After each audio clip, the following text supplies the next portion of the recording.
Would you like Sam to join us at some stage? Yes, that sounds good. Yes. Okay. Hold on. I'll let you do your spiel, and then I'll give him the link, shall I? Well, hold on. Let me give you the link to the YouTube so you can spread the YouTube. Wait, are you? If I put it in the private chat, will you be able to copy and paste that? Sure. Oh, but okay, in the private chat. Mm-hmm. Okay, there we go. There we go. I sent it to you. Okay, and then I'm gonna put it on my Facebook.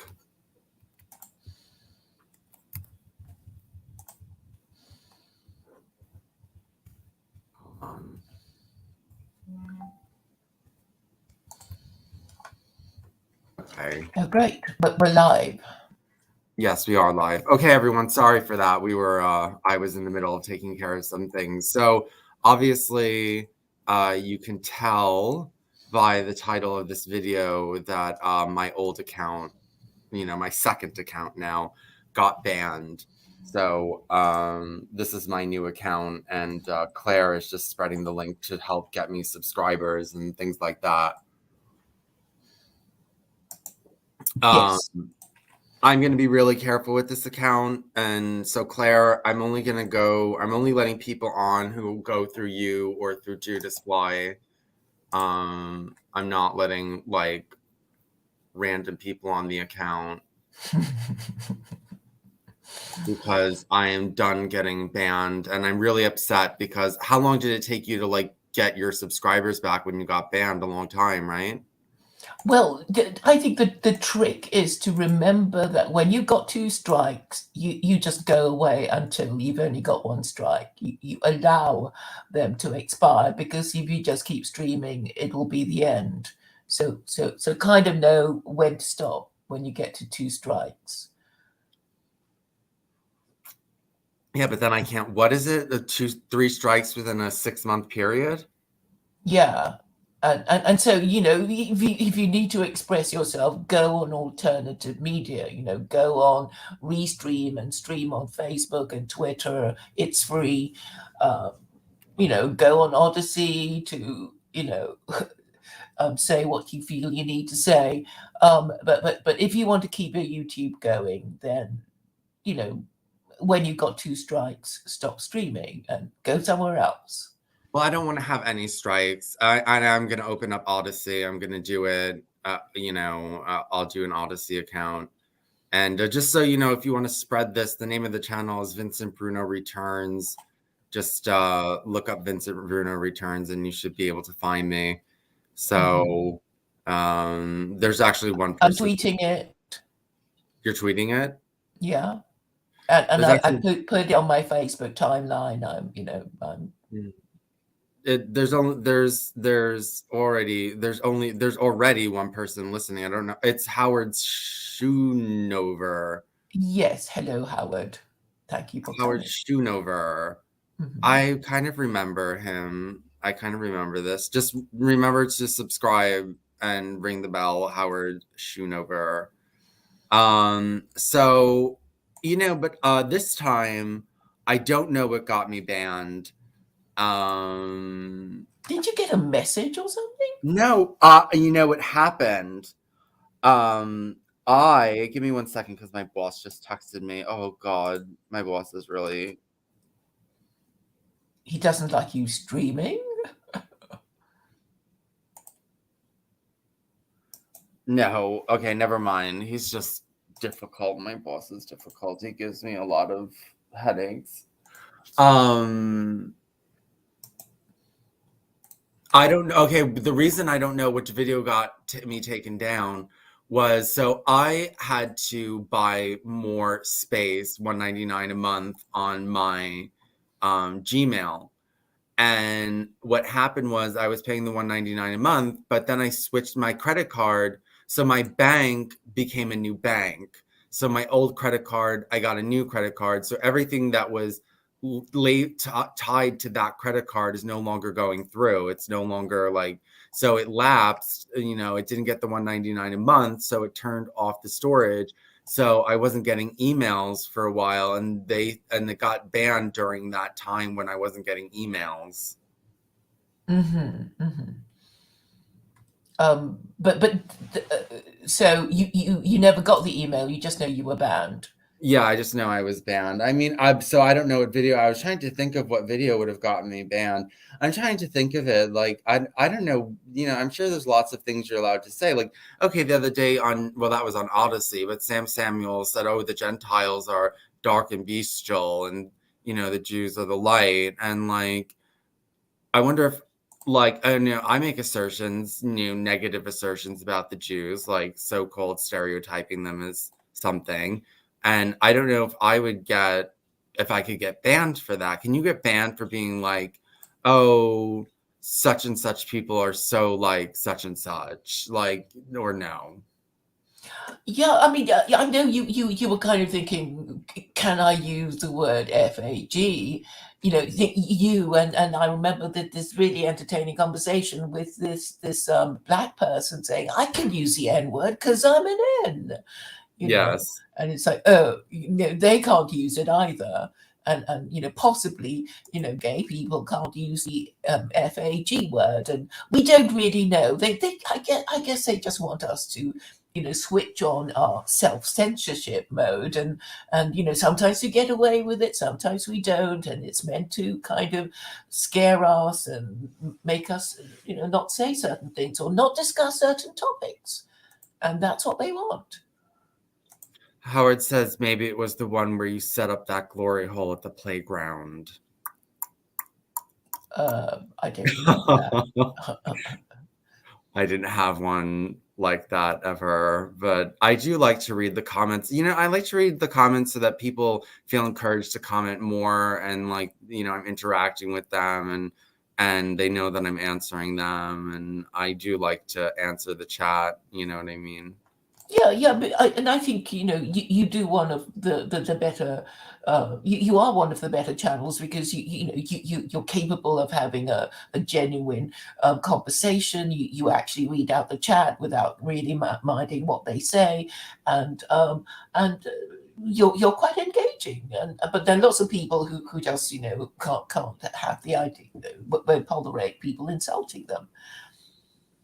Yeah, I know that thing that they won't let people insult them. I mean, I know it's entertaining. I read out the insulting comments because I know, first I'm entertained, okay, personally. I'm Yes. entertained personally, but I know that they're entertaining, but I know like a lot of YouTubers will ignore comments they don't like. Like John Gisela, I remember, was having a stream, and I was the only person commenting, and like, so it starts to stream, he starts to stream, and I'm the only one there. So I write something, and he's like, oh, there's someone here already, and he looks over, like, and he was going to read it out because it was me. He didn't read it out. And then later, after that, I was still the only one commenting, so I left a bunch of comments, and he's like, wow, you guys are really going off in the comments today. And he looked over, and because it was me, he just didn't say anything. Like, he didn't want people to know that I was there commenting in the but that makes sense to me because he's devious, and he's hiding something, because when I asked him about the Noahide laws, he told me he didn't know much about them, even though he was a Noahide. Yes, I don't know what that's about. I don't know But why he did that to me. perhaps he was intimidated by your knowledge, which exceeds the knowledge of everyone else about the Noahides. Well, I mean, there's Noahides that know more, but like when I went on John Gishela's show, not John Gishela, John Gishela's friend's show, the Idol James the Idol Smasher, I went on there, and they're Noahides, and it was James the Idol Smasher and his Noahide friend, and we were talking, and I was definitely able to keep up with them. But like, I think that they know it more. I know kind of very technical legal details, whereas they know a lot more about the philosophy and the stories and that kind of stuff, and the mysticism. Like, I don't know any of that kind of stuff at all. And so he's the one that told me, I get scared. The only things that I put up on my blog are things that I have found in legitimate resources that I have read myself. but sometimes these Noahides tell me things. So he told me, this Noahide, James the Idol Smasher, told me that under Noahide law, so if it's a homosexual act, it's immediate punishment. If it is a heterosexual act between a man and a woman who are unmarried, they then become immediately married. So if you have sex without being married and then you have sex, You're forcibly married yes, to that person you had sex with. Yes, yes. yeah. Is that the same under Islam? No, but I remember Luana, who's Jewish, saying that that's how they get over the fact that the Torah doesn't specifically forbid fornication. Yes. Because it doesn't, so, but the Quran does. So I think that that's one of the reasons why the Quran is a superior document, even though the Torah tells better stories. Well, yeah, I mean, but there was something else that I was trying to say. What was, so then, we got into the discussion that this woman could just be a hoe and like she could go have sleep with somebody and then she gets married. And in Judaism, all the husband needs to do is technically give her this note. It's called a get note. And if he gives The her get out of here note. a what? The get out of here note. I understand it means divorce. Yeah, it's called a get note, and it's a divorce. And then he could just give her get note, and then she could just go on to the next guy. But they said that it's not like you can't give a get note the next day. She said there's a waiting period and stuff like that. So supposedly there's stipulations that.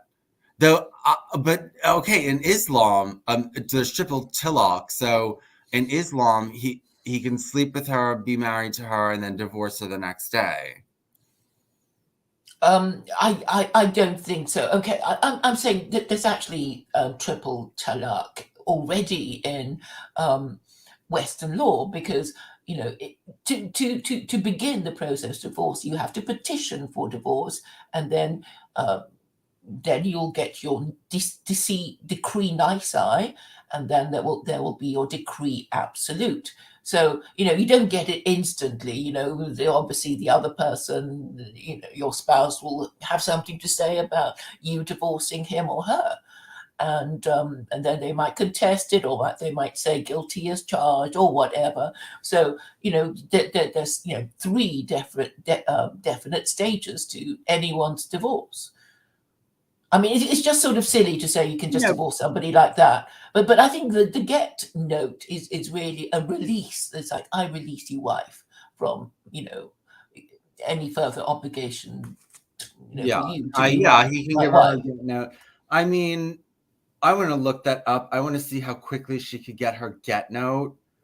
You know what I mean? Like, but in Judaism, there's this thing of women deliberately being withheld. Well, wives who want a divorce being withheld their get note. yes, and then rabbis having to negotiate with the husband, refusing to do so. That kind of thing. That's what I've heard anyway.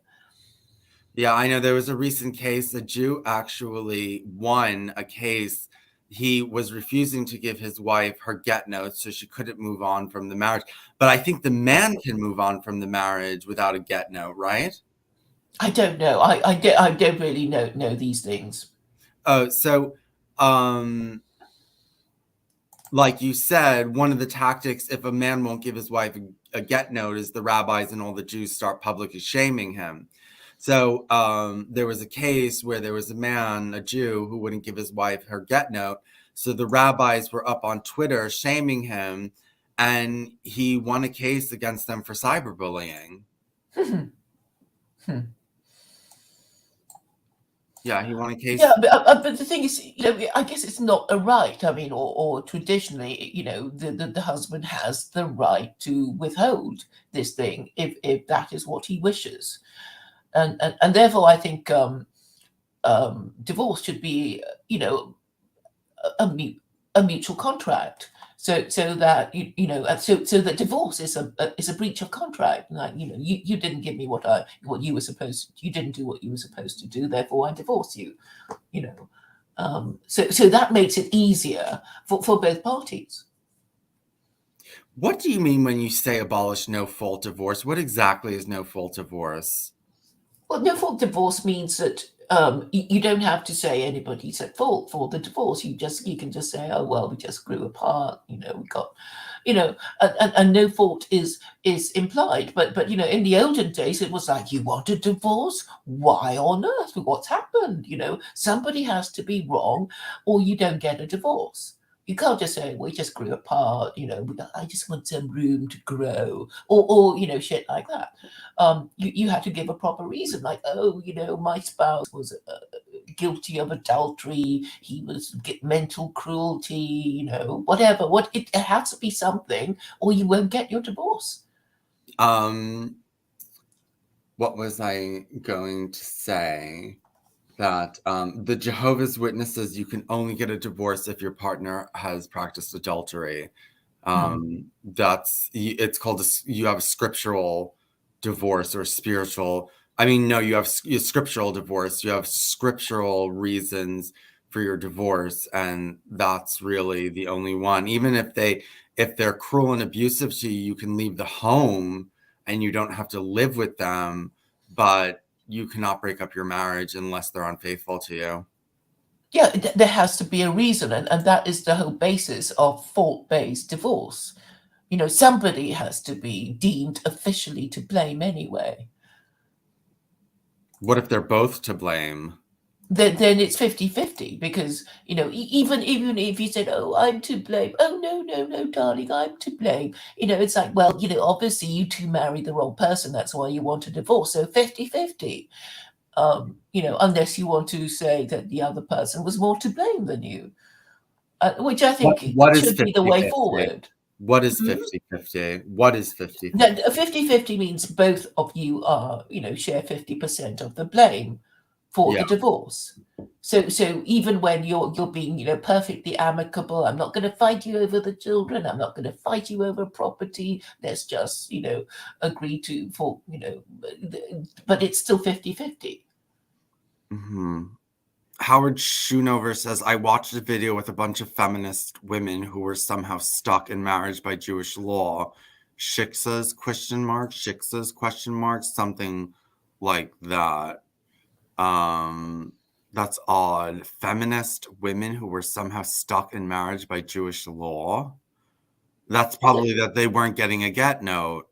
That's probably what it was. I mean, what we were just describing, that if a Jewish woman wants to get out of a marriage, she has to get a divorce certificate called a get from her husband.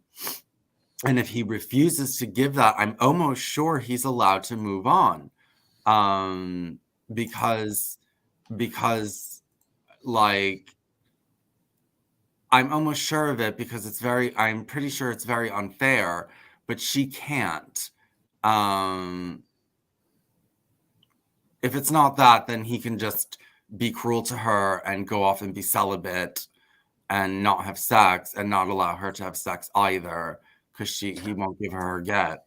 So, Well, you can look up chained women, because that is, the name given for these women whose husbands refuse them a get. what is it called? A chained woman? Chained women. Then you can find out all you need to find out if you want to look it up and read it or whatever, if that's what you want to talk about. Oh, do you know that this leads to violence in the Orthodox community, that people actually pay rabbis to go beat the shit out of the guy who won't give his wife a get? Do you know that? I've heard of this. Let me get, hold on. Let me get, hold on. Get a get.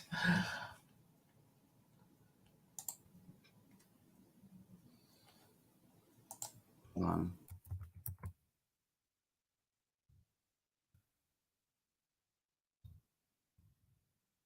I finally got rid of all my viruses. Perhaps Duvet knows this. Okay. Okay, where was it? Okay, wait, because I wrote a whole article on this and I have it. Actually, let's go through it. I'm not going to read. Okay, wait, hold on. Here it is. Yeah, rabbis extort Jewish wives to kidnap and torture their husband until they provide a get note. Okay, so let's just go through this. I wrote a thing about it. So, okay, examples of modern day victims of sexist divorce rulings in Israel. So, stuck paying husband's debts and cannot remarry. So, that's part of not getting legal limbo for wives. Talmud divorce laws are playing out in contemporary America. As you read, remember the women who suffer live on American soil. Oh, legal limbo. Never mind. I don't even know what that is.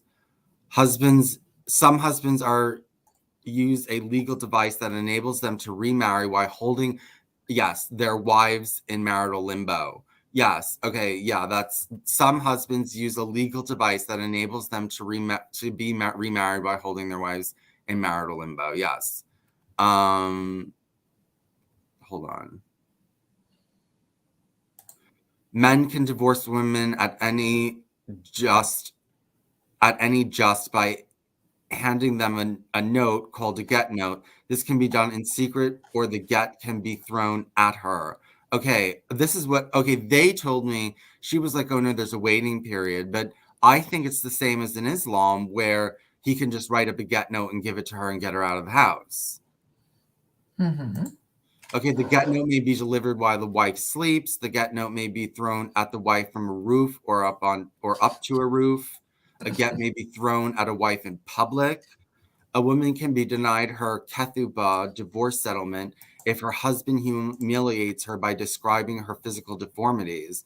No ketubah, no ketubah for bodily defects, bad breath, perspiration, moles, scars from dog baits, a harsh voice, breasts too far apart, groom should have inspected, screaming in pain from sex.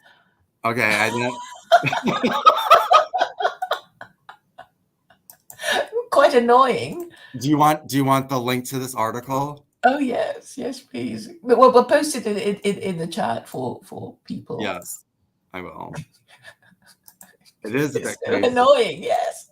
Ow! But I mean, this is horrible reasons to divorce your wife. I mean, this is horrible reasons. Well, but it's annoying.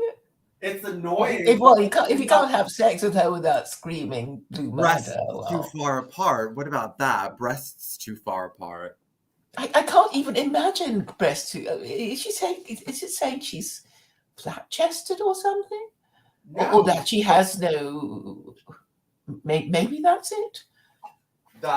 Well, it's obviously something about her breasts not being good enough. Though I don't know how you couldn't see that. Well, I guess. Well, I mean, obviously, Orthodox Jews aren't allowed to try before they buy, and suddenly it's like, well, I never realized you were like that. I can't get it up for you.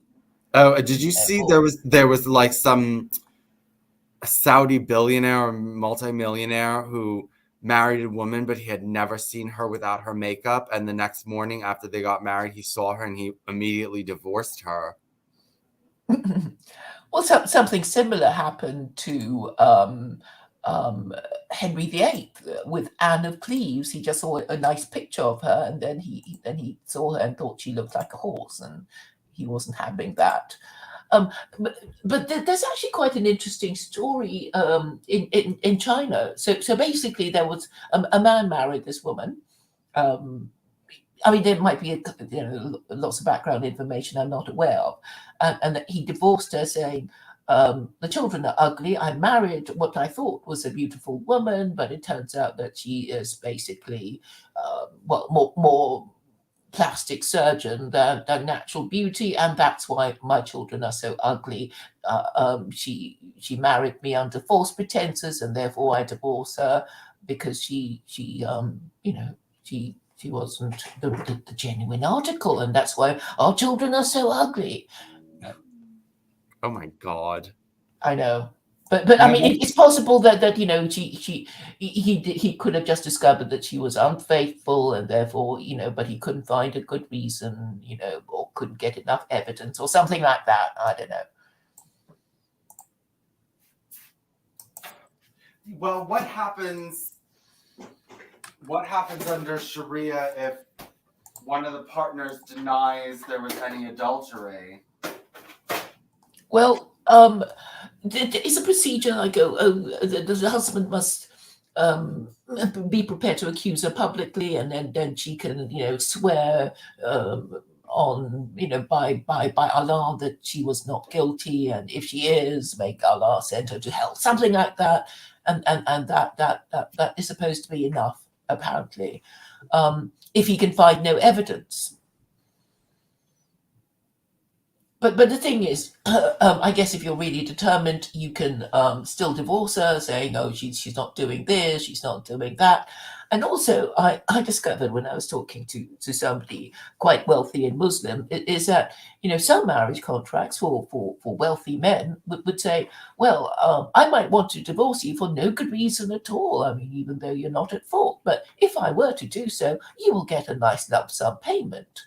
And then I can get rid of you without having to give a, you know, proper reason, and, you know, it could be just because I get bored with you, you know, something like that. I mean, you know, all kinds of conditions can be incorporated into such a marriage contract. Yeah, I know, prenuptial, right? It's not a prenuptial. I think people, you know, need to understand it. You know, it should be a marriage contract. So you can say, well, you know, you know, okay, this is how Muslims do it. So basically, their wedding is basically the sealing of the contract, and you know, the wedding guests are people who were there, who saw, you know, the contract being, you know, signed or whatever, and this is it. That's how Muslims are meant to regard their marriage. So this means that, you know, if they want to divorce later, it'll be because you didn't do what you said you would. It says so in the contract, and you haven't done it. You know, so it becomes very easy to break. In fact, well, you know, in the olden days, in the UK, I think in the 70s, I know somebody who said when his parents had to divorce, and he, you know, he didn't come from a wealthy background, it had to go to the High Court. You had to petition the High Court for a divorce. So, you know, it was, you know, not the sort of automated process almost that it now is. So it was a big deal. It's going to cost you. It's just going to, you know, I guess, humiliate you and cost you if you wanted a divorce. And then, Have you you know, ever? all sorts of intrusive questions like, why do you want a divorce? What did he do wrong? Blah, blah, blah. You Yeah. know, and then you have to, you know, wash your dirty linen in public, and it will be humiliating, blah, blah, blah. Have you ever heard of a conjugal agreement? I think it's the same thing as a marriage contract. Oh, well, when I was watching a show, and she said she had a conjugal agreement with her husband, and the way she kind of was implying, it made it sound like in the contract, you know, if she stopped having sex with her husband, it would be grounds for divorce. Mm-hmm. But that's kind of assumed in a way that, you know, you have a right to have sex with your husband or wife. You know, because like, well, why else did I marry them? And in the olden days, I think the Americans, they used to call their marriage certificate a marriage license, you know, like a dog license, you know, Yeah. and the idea is that, you know, you are therefore, you know, licensed to have sex and children with this person that you married, and, you know, and everyone else, if they were to do that, is unlicensed. Mm-hmm. Right. Howard Schonover, if he's still in here, says, I think their husband had all become women. He's talking about these Jewish feminists that were oh, wait. Never mind. Wait.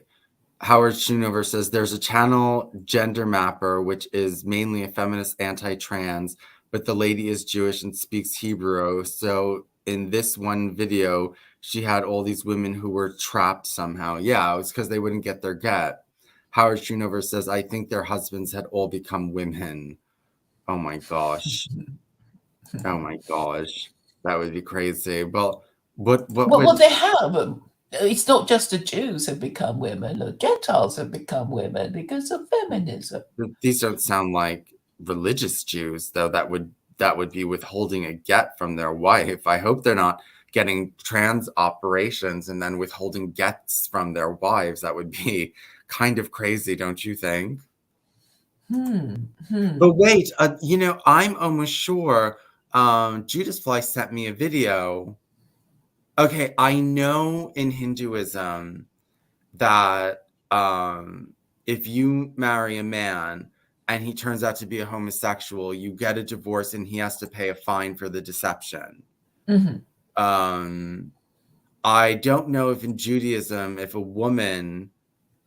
there's anything a man can hide, that if he hid it and the woman found out, that she would be able to get a divorce. Sorry, say that again. I don't know if there's anything in Judaism that would allow a woman to divorce her husband if he hid something from her. And I'm 99% sure Judas Fly sent me a video of a Jew who gives many discussions on these things, who said that if the husband hid something from her, that if she had known, she would never have married her, she is granted a divorce. Yes. I mean, there are cases of mistaken identity. I know in Israel that there was a spate of Israeli women saying to Arab men who were apparently masquerading as Jews in order to have sex with these Israeli women, saying that they were raped because these apparently Jewish men were really Arabs, and if they'd known, they would never have had sex with them. I think you can find stories about that. But I mean, it's the same even for between Gentiles. I mean, I'm sure there are lots of women who say, "Well, if I knew you were like that, I never would have had sex with you." Well, would I, you allow that under secular Quranism? Would you? Well, no, because I was going to tell you a story about a friend of mine. She basically said, well, she met this man with this luxury car, and he was sort of schmoozing her and all kinds of things, and she was getting really quite impressed until the next day. She discovered that he didn't actually own the car, and he was only the chauffeur. So I don't know if she actually had sex with him or not. But I mean, I guess if she did have sex with him, she would probably feel quite aggrieved at the, he probably said, "Well, I never said it was my car," So you wouldn't let that guy divorce his wife because he never saw her with makeup, and then he was just horrified to see her the next morning after the marriage. Well, I think they're allowed to sort of look at each other, but yeah, I mean, some reasons are given are pretty pathetic. But then it's like it's okay. You can divorce each other, but if you haven't already had children, it's really only a problem when you have children and there's sort of a third party whose interest you have to consider. Okay, I just want to read this thing where. Okay, grooms should have been expected.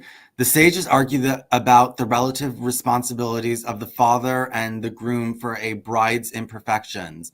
Some argue he should have had his female relatives inspect the betrothed woman's body in a local bathhouse before he made his deal with the father. The woman's body is compared to a field that was inundated. A flooded field. Oh dear. How insulting. I sent you this article so you can read it yourself. I have all the Talmud quotes. But yeah, I guess when people decide that they want to be shot with each other, they'll just use anything, right? Anything to get out of it, even if it makes them sound stupid. Whatever works.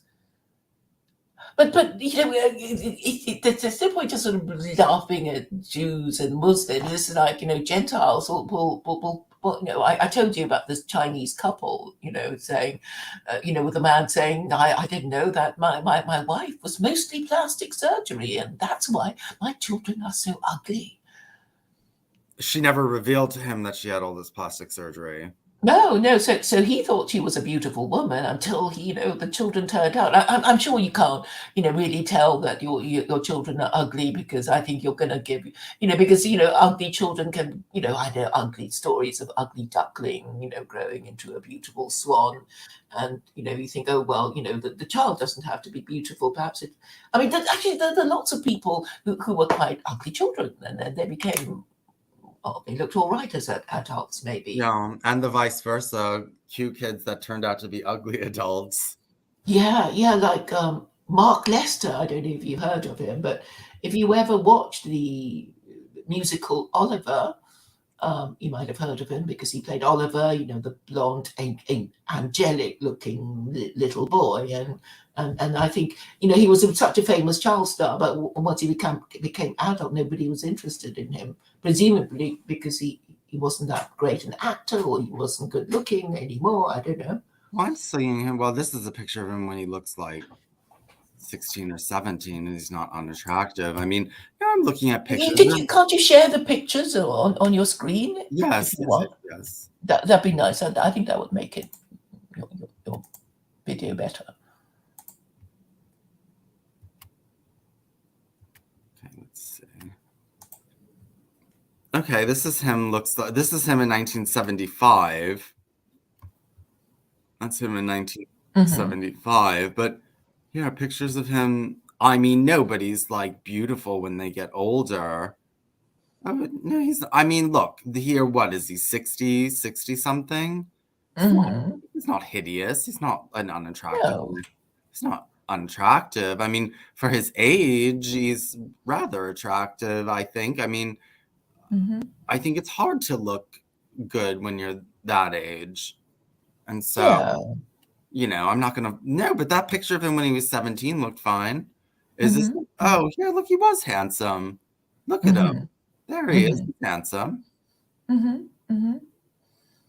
Yeah, I don't know. I mean, have you got any pictures of ugly children becoming beautiful, good-looking adults, and vice versa? Ugly duckling children. The ugly duckling children. Oh no, it's just, look, I don't know what to type in. It's all ugly duckling children. Ugly children, good, attractive adults, I guess you might. Ugly children turn into attractive adults. Okay, yeah, here I think they're showing some of them. Here, we can look at these. Okay, so these are twins. I mean, this one doesn't look so unattractive, but this one obviously does. But you can see how they became attractive. And yeah, I mean, children losing their milk tooth will just, not look like well, this girl wasn't. I mean, no, she's not very attractive at 10 and 12, but at 29, she's definitely much more attractive. But I wouldn't say this girl's unattractive. I mean, this picture, she's not so attractive, but here she's not. At 12, she's not so unattractive. I think that some guy would be interested in her.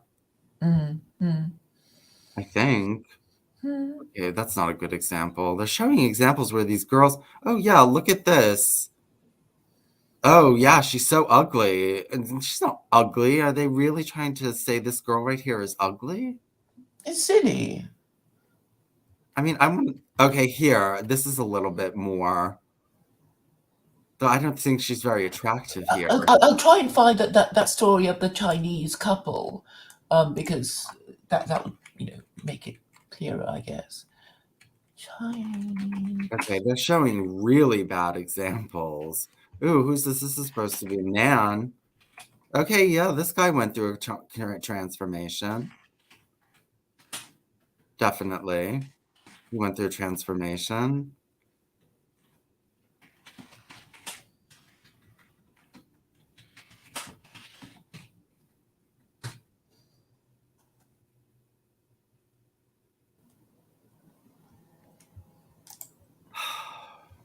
Okay, so okay, it's Huffington Post. Man who sued wife over ugly baby. It's worse than that. He um hold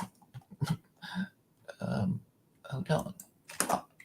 I will give you the link in the private chat so you can share the picture. There you go. And maybe I can find. So it was quite a widely reported story in Huffington Post and in the Mirror. I see this. Let's see. Is there pictures? No, there's no pictures. Oh yeah, there is a picture. Okay, there's a picture here in the Huffington Post, but they seem to be saying it's a hoax. And then I'll give you the Mirror one. He successfully sued her. Yeah, it's a strange story. And this was in China. Apparently, I don't think that was reported in the New York Post as well. I didn't think this would go through in the USA. I don't think he would be able to sue her for this. Oh yeah, there is a picture now in the Mirror thing. I don't think he would be able to sue her for this. Yeah, because that's so sexist, isn't it? Well, yeah, I just don't think he would be able to sue her for this in America. Okay, if you go for the Mirror one, I think that's I see her is a picture of her. Yeah. Oh my God, she got her. Was that her ears? Did she get her ears done? Look at her ears. She didn't get her ears done actually, but she did. She got everything else done. She got her nose. She got her eyes and maybe her mouth, a lip. A little bit, and it looks like she did something to fill out the left side of her face.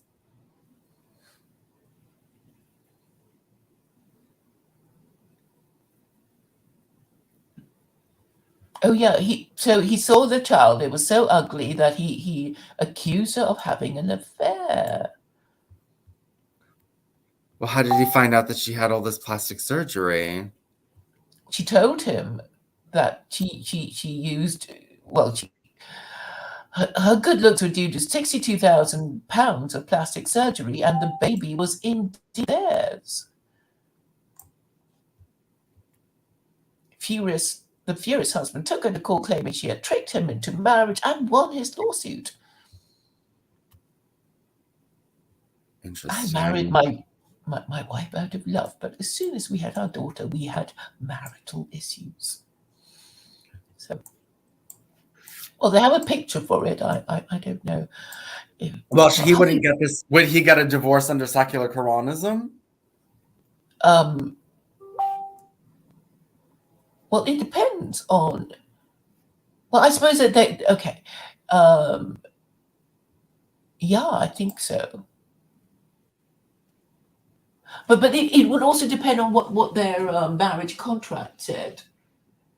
And well, I'm sure there was no clause about if you got plastic surgery and hid your true face, then we get a divorce. Yeah, because a lot of people, put up, have plastic surgery done in order to attract a more attractive spouse. So, let me think. I think no. But I mean, people are just going to argue about it being fraudulent and whatever, and I guess I guess a lawyer might say, is it as fraudulent as a man pretending that he has a big income when in fact he doesn't? When he said he went to this school when he didn't really. I don't know. It just becomes a bit complicated. And I guess what's this expression? Due diligence. So if if you want to marry somebody, you have to practice due diligence, and there should be a period of courtship, and you should meet each other's parents and friends to see if there's anything wrong with them, blah blah blah. And if you didn't, well, it's too bad. Well, that's what it said in that's what the Talmud says, that the husband should have had the female relatives inspect her in a local bathhouse to make sure she wasn't unattractive. But do women say, "Oh, you shouldn't marry this woman because we think she's ugly"? Because then people say, "Oh, beauty is in the sight of the beholder," and men do marry ugly women because like Charles and Camilla. I mean, I guess that there are lots of people who think, well, how could he reject Diana when Camilla's so ugly? Look at what I don't know. I mean, it's so complicated. I just wouldn't like to say really. But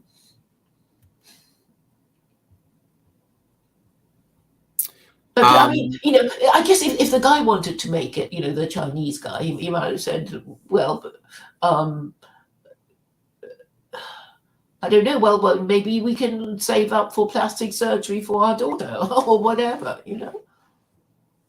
or get her to work on her personality if she's not that attractive. Yeah. So you wouldn't allow people to get divorced for bad breath, perspiration, moles, harsh voice, breasts too far apart. You wouldn't screaming in pain from sex. You wouldn't allow people to get divorced from that. I don't know. On one hand, I think, God, it must be really annoying. I mean, okay, it's really annoying that okay, you married this person, you want to have, you're supposed to have sex, be able to have sex with someone anyway, which is why you got married, and you can't bring yourself. That there are things about them that make you unable to rise to the occasion.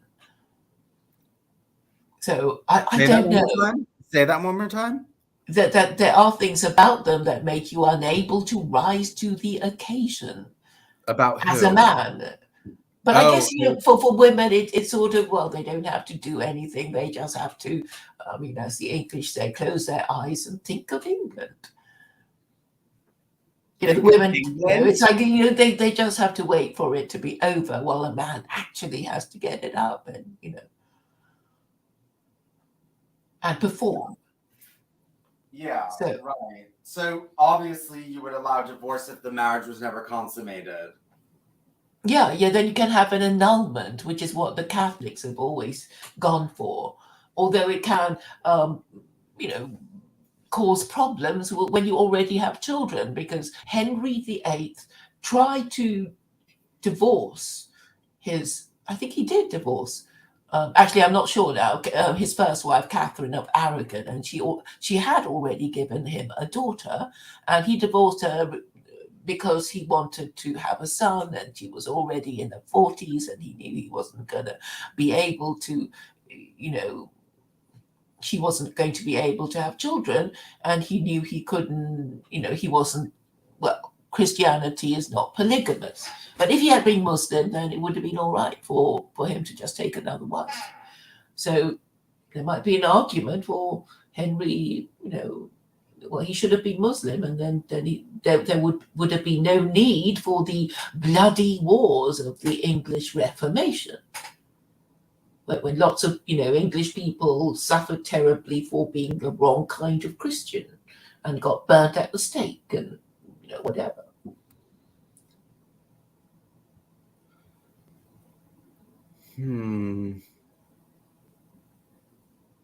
Do Jehovah's Witnesses have stories about how mean the Christians were to them and stuff like that? I mean, they're all wrapped up in their persecution. They're all, because it's illegal in some countries, and governments tend not to like them, and they have they're not a very well liked group, and all this other kind of stuff. And they love to be like, oh, the world hates you because you're with the right way, and because the world is all twisted and we're following the right way. They're like attacking us like demons attack the light, and all this crap. I mean, they're like Jews in that way, where they're so wrapped up in their persecution. And I mean, they bring it upon themselves by the way they behave. I mean, I don't think you should hate Jehovah's Witnesses because they don't celebrate birthdays, or they're conscientious objectors to war, or that's a lot of people dislike them for things like that, especially no holidays.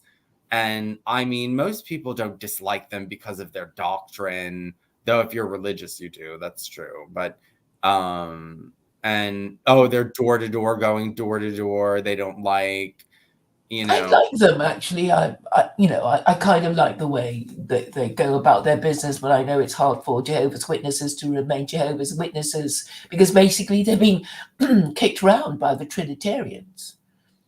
Well, yeah. So I mean, well, do you? Okay. My argument is that Jehovah's Witnesses not Noahide, because I do not think they would set up courts of justice to implement the Noahide laws. They totally rely, they're not allowed to become judges or run for political office or anything. So they rely upon what they call worldly people to run the government for them.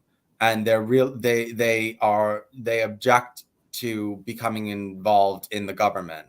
So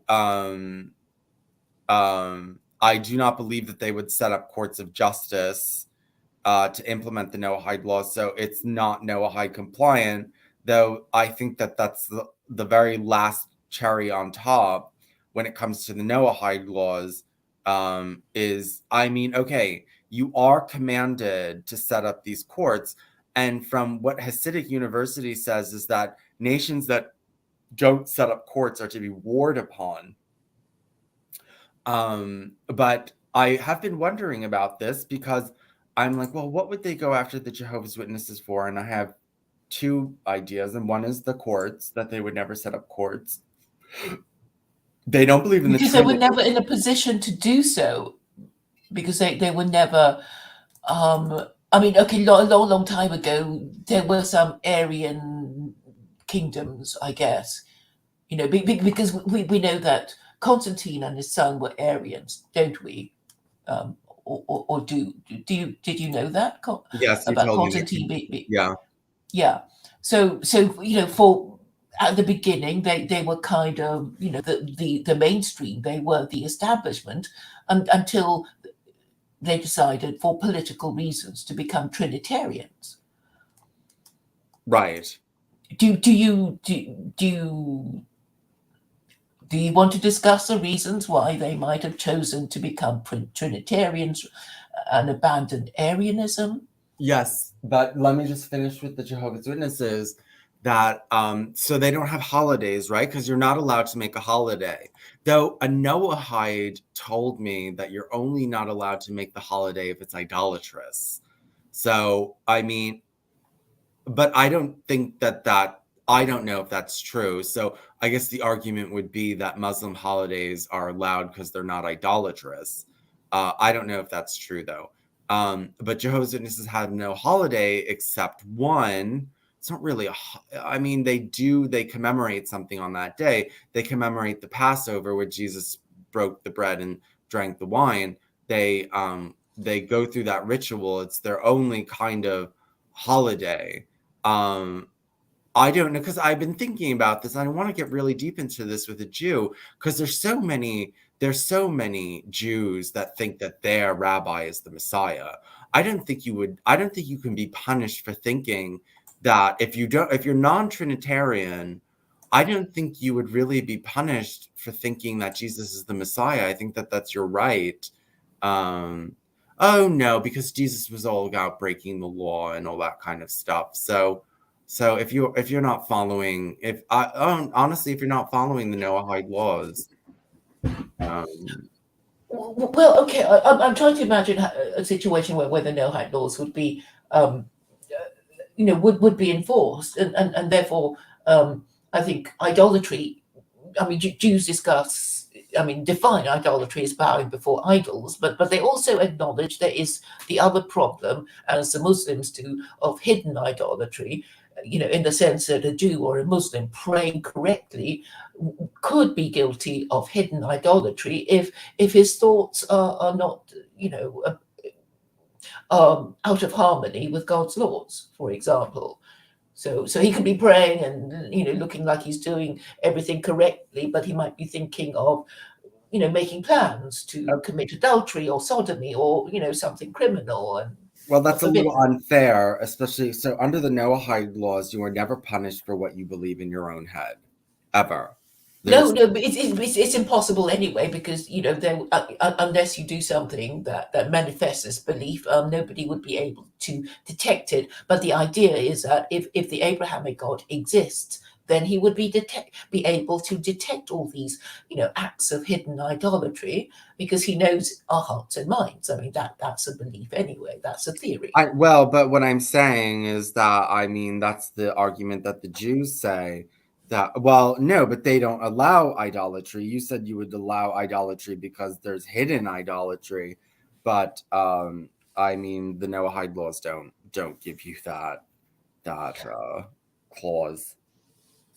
Well, I come from a Muslim country, and the lots of Hindu temples, and their reasoning is, I guess, the same reasoning as me, that you you don't close down other people's places of worship. And I think the idea is that it's the same, because Islam is an imperial religion.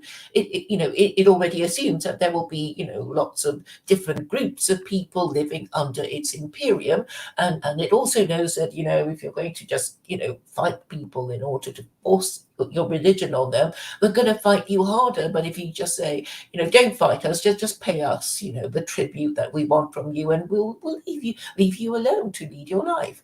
And most people would be happy with that, and say, okay, we'll just have to pay you our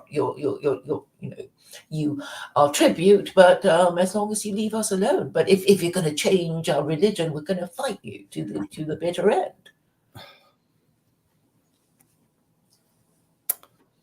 So, right.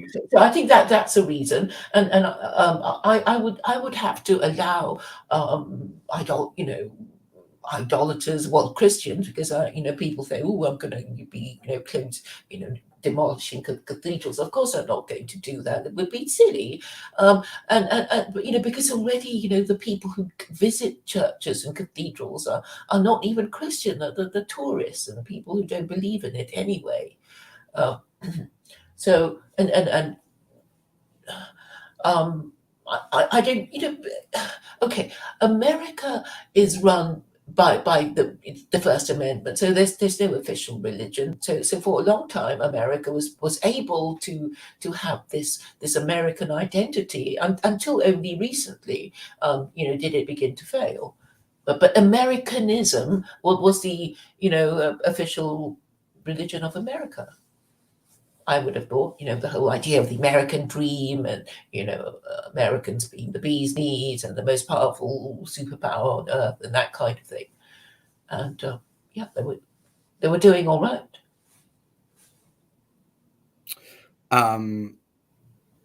Yeah, we can get into the Trinity, because I'm working very hard to get all the Jewish references to show to to prove that Christianity is idolatry, because I'm trying to accelerate this whole Noahide thing. The rabbis want to go slowly, and I think that allowing them to go slowly is giving them time, because this would be better if it went slowly, because then the shock level in the population is less.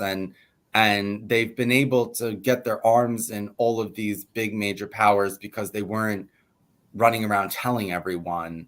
They were only telling the elite, and they would get these things passed with the elite, and it's easier for them to move right now when there's not too much publicity. So I want to turn that around, and I want to force publicity on them so as to force them to accelerate, so that, it's a weapon. It will be more obvious and more people will be upset. Yes, and so Is that what you say? So you basically want the Noahides to be closing down Hindu temples and demolishing churches and upsetting the well, I idolaters. mean, I want the population to rebel against Noahidism before it gets that far. But so what I'm doing, I want to get all these references, and I really want to attack Christians for being such hypocrites, for running all around the earth and stopping idolatry everywhere when they were idolaters. My eventual goal is I want to get Christians out of Christianity and into Noahidism. Noahidism is a cleaner fight. Noahidism is is the easiest of the four systems of Abrahamism: Noahidism, Christianity, Judaism, and Islam. It is the easiest to target and fight because it's the simplest, and it is the simplest, and it's more direct, dry, forward, and all this kind of stuff. But then so I want them in that, so they're easier to fight. But I also want Noahides to grow so that they will eventually get rid of all the Christians. Noahides have a burning hatred for Christians, especially the ex-Christians. I mean, I've never heard a Jew speak with such hatred for Christians as I've heard a Noahide. Well, Jews and okay, I mean, you've heard Sam go on about Christianity, haven't you? No, I have not. Is he coming on? He doesn't seem to be around at the moment, but I posted the link. I'll try to get him to come on. Actually, I'll give him the link now. But what I'm trying to say is that okay. Let me start again. The discussion on the Trinity that I was trying to get, well, we can discuss it now. So the difference between Arianism and Trinitarianism, why do you think the Roman Empire might have decided to go from Arianism to Trinitarianism? Because Trinitarianism is closer to the paganism that they understood. Is it? I think so. I think there's trinities. I've been thinking about this, and from a Hindu or pagan perspective, I don't see why the Trinity is so illogical or bad. Because, okay, so there's God is three individual peoples. They're each fully God, and there's only one God. So there's only one God not God. There's only one substance, the life force, or whatever is animating the universe. There's only one of it. Though, wait, no, I think Hinduism is open to the idea that whatever everything is coming out of could be pluralistic too. But generally, there's only one. Generally, there's only one. It's called Brahman, and then it appears as different gods, and they have trinities. So, I mean, each of the gods in Hinduism is fully a god. And they're all related to each other through the Brahman. So I guess you could say there's only one God with many manifestations, like Kali comes in many manifestations. Mm-hmm. I think that the reason why the Romans decided to become Trinitarians is this. Jews were obviously still around when the Romans decided to adopt Arianism, and the Jews would always win the theological argument by saying, no, our God doesn't die. Your God did. And, what is this Jesus thing? He died. Our God is still around. Your God has died. Well, your religion is stupid, right? And I think eventually the Christians realize that our Jesus has to be as powerful as the God of Israel, or the Jews will forever be taking the piss out of us. Maybe. I mean, I'm speculating, but I mean, because Arianism is easier to believe, really. Oh God, Jesus was a bit divine. He was a son of God, and blah blah blah. And then, but they just couldn't take the Jews making fun of them. maybe. I mean, we have to get the Jews making fun of them again, because I just want to get all of the ones that are going to leave, and all the ones that are going to be anti-Noahide to become anti-Noahide, so that this war can start. That's what Judas Fly wants too. He just wants the war to start. Right. So that his side could win, and obviously you want your side to win. But what about Roe and Wade? Do you think this is going to be part of this war? Well, yeah, A I culture mean, war? the Noahides and the Jewish Noahidists are very much against abortion, and they use it as a lure for Christians and Muslims, being like, oh, we're anti-abortion, so excuse me, let's work together. They have this pact, and yeah, they have this pact. So yeah, I think that that's part of it, and I'm shocked that Roe v. Wade got overturned and so quickly.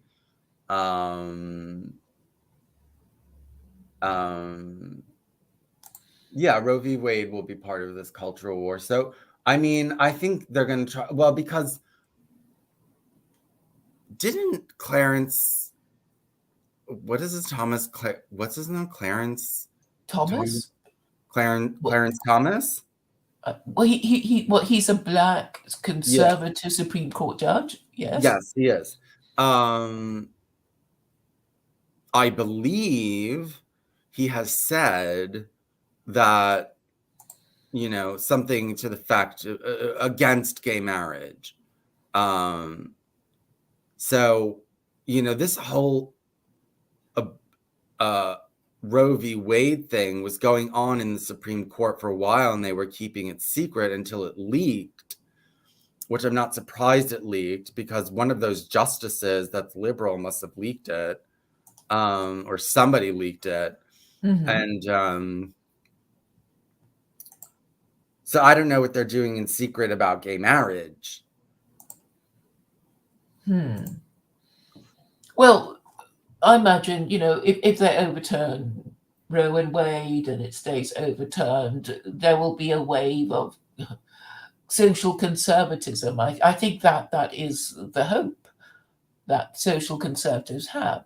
That they will turn back the tide of feminism, and feminism is about bribing men with sexual liberation, and sexual liberation means having extramarital sex of all kinds.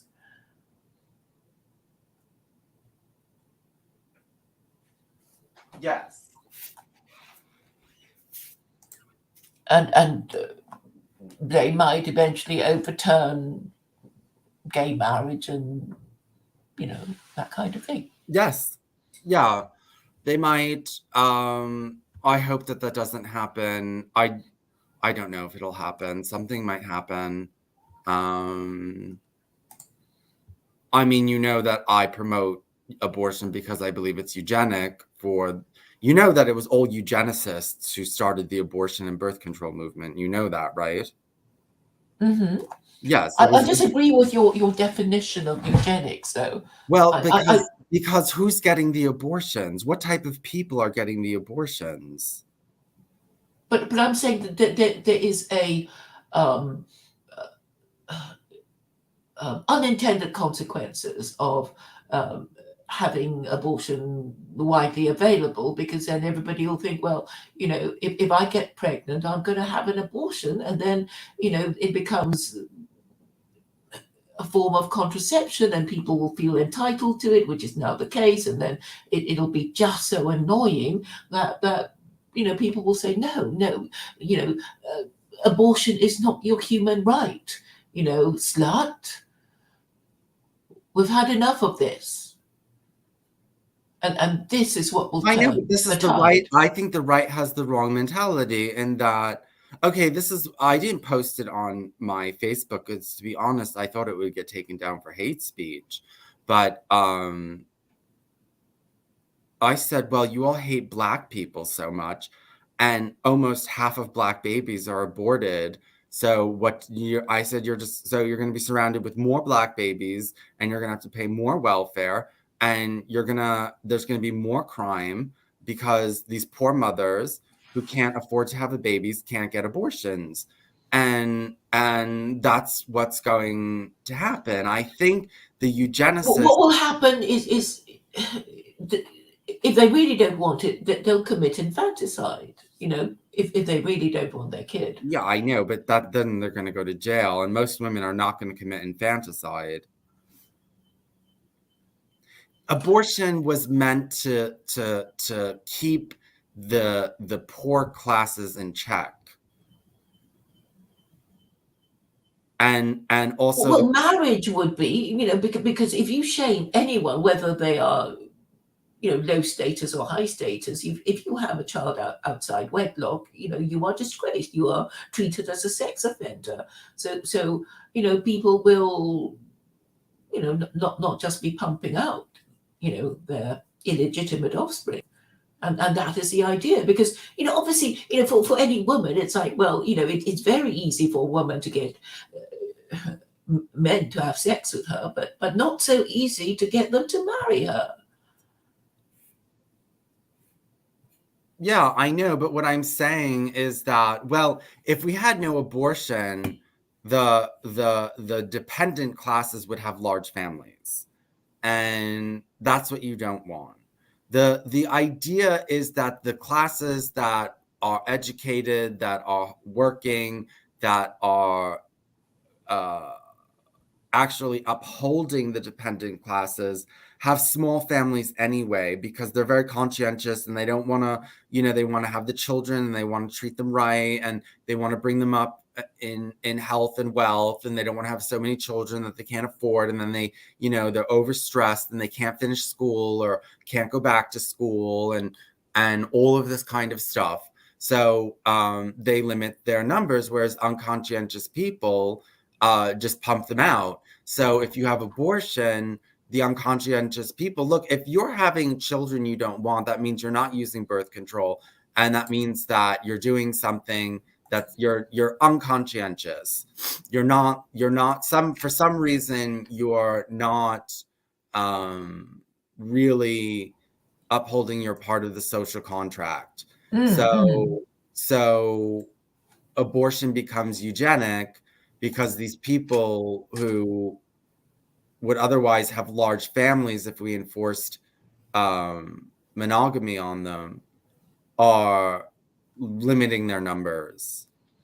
But okay, let me explain how it is dysgenic, because what happens, and I think that this has happened all over the West, is that people become unmarriageable, and therefore it is dysgenic, because if being marriageable is eugenic, and marriage, it makes it more likely that your legitimate offspring will be marriageable, then having illegitimate offspring means that your illegitimate offspring will be less likely to be marriageable, and then everybody will think, oh, we're all illegitimate. Let's just have random sex with each other and not care about the consequences, and then you get this sort of burgeoning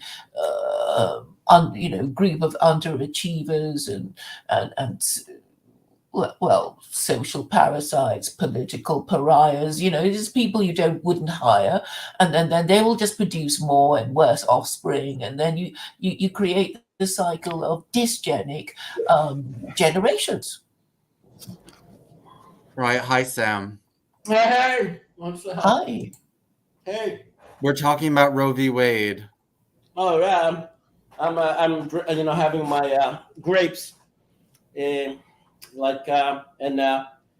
laying out here, like I'm imagining myself to be like a Greek or a Roman. Roman emperor. The enormous grapes. Where are they from? From Israel, from the Galilee. Ah. Local, homegrown. Yeah. So I'm like Caesar Nero or Caligula. In the You executive need palace. somebody to put the grapes into your mouth, Sam. Oh yeah. Now, Sam, if you're very religious, why don't you dress you religious and keep your hair religious? No, I'm not religious. I'm not. I'm traditional. I'm like semi-observant. We call that in Israel masorti, traditional. Hmm. But doesn't the Torah command a certain form of dress? No, I'm not orthodox. I know, I'm but doesn't traditional. the I'm modern and traditional. Uh-huh. so you don't so then why are you into other parts of the Torah, like all the Jews going into Israel? Why, if you're not going to follow the Torah completely, then why are you Well, doing it? people here in Israel are pretty kind of like, I would say, tolerant of the middle of the road. Majority of Israelis are traditional and religious believers, but they're not orthodox practicing. With the garb, with European dress. I know, but Yeah. I'm just saying it's always odd when someone has strong opinions in a religious area, but they don't follow the religion. Why not? I'm not. Well, I'm not okay. into. Okay, when I was growing up, there was all these men. Well, they weren't particularly religious. That's not a good example. I'm a conservative believer. That's what I am. I'm not I a know, but martial art. you have strong religious beliefs. Yeah. I keep Yes. kosher. I don't indulge in gay sex or deviant sex. I Yeah, don't. I'm not intent on marrying a non-Jewish woman. I tried having non-Jewish women. It doesn't work. But I'm through experience, personal experience. I know that I'm not supposed to be with Gentile women. So that's it. It's trial and error. You learn through experience. Yeah. right. And I was a yeshiva boy for a while. So I have both yeshiva schooling and public education and modern, I'd say left-wing liberal progressive university in New York in the 90s, in art school when it was still good. So I sampled a bit of everything, but I'm falling back on my faith, on my tradition, on the thousands of years of heritage and legacy. Yeah. So I'm not the most outwardly religious, but I am a very believing and faithful to my people and my heritage and my tradition and my history, basically. Mm-hmm. Okay, actually, so we are talking about abortion. Two things. Well, actually, it all came from the same thing. Rabbi Schneerson said, number one, if a Jewish woman gets an abortion, she is not punished because the adult Jew is more important than the embryo, and the embryo is considered, he used the word subsidiary to an adult Jew. What do you think? All right, depends on a timeline. Even in Judaism, there's a certain cutoff point. 40 days. Yeah, exactly. And right, it says that the embryo is just water until that point. Well, it doesn't have a heartbeat. So I believe in the heartbeat law, or the that kind of limit, that condition for setting a limit on the time allowed for abortions. And then he also said that Gentiles are not allowed to get abortions because technically, so Gentiles are born in a way to serve the Jews. And so a Gentile, because the child is kind of owned by Jews, a Gentile doesn't have the right to abort their own child. Where do you come up with this stuff? Rabbi Schneerson said it. Show me the book, show me the quote, show me exactly where it's written. I'll send it to you. Hold on.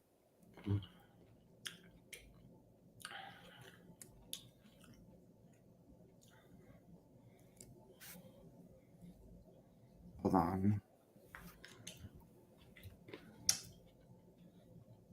Here. I'm sending it in the private chat.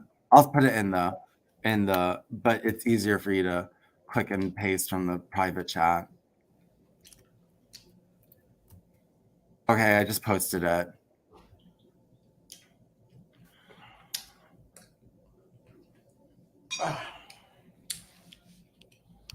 I underlined the parts. I mean, it's a bit. If you scroll down, you'll see the book. Okay, it's in yellow. If you scroll down, it's in yellow, and I have made bold and underlined the part that is important. Okay. Anti-gentle bigotry in context. Okay, here. Okay. The National Religious Party.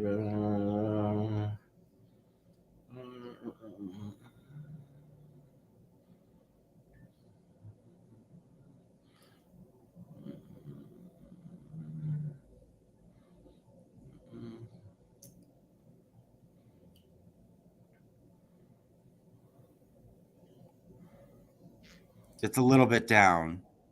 Yeah, I'm looking. Yeah. All right.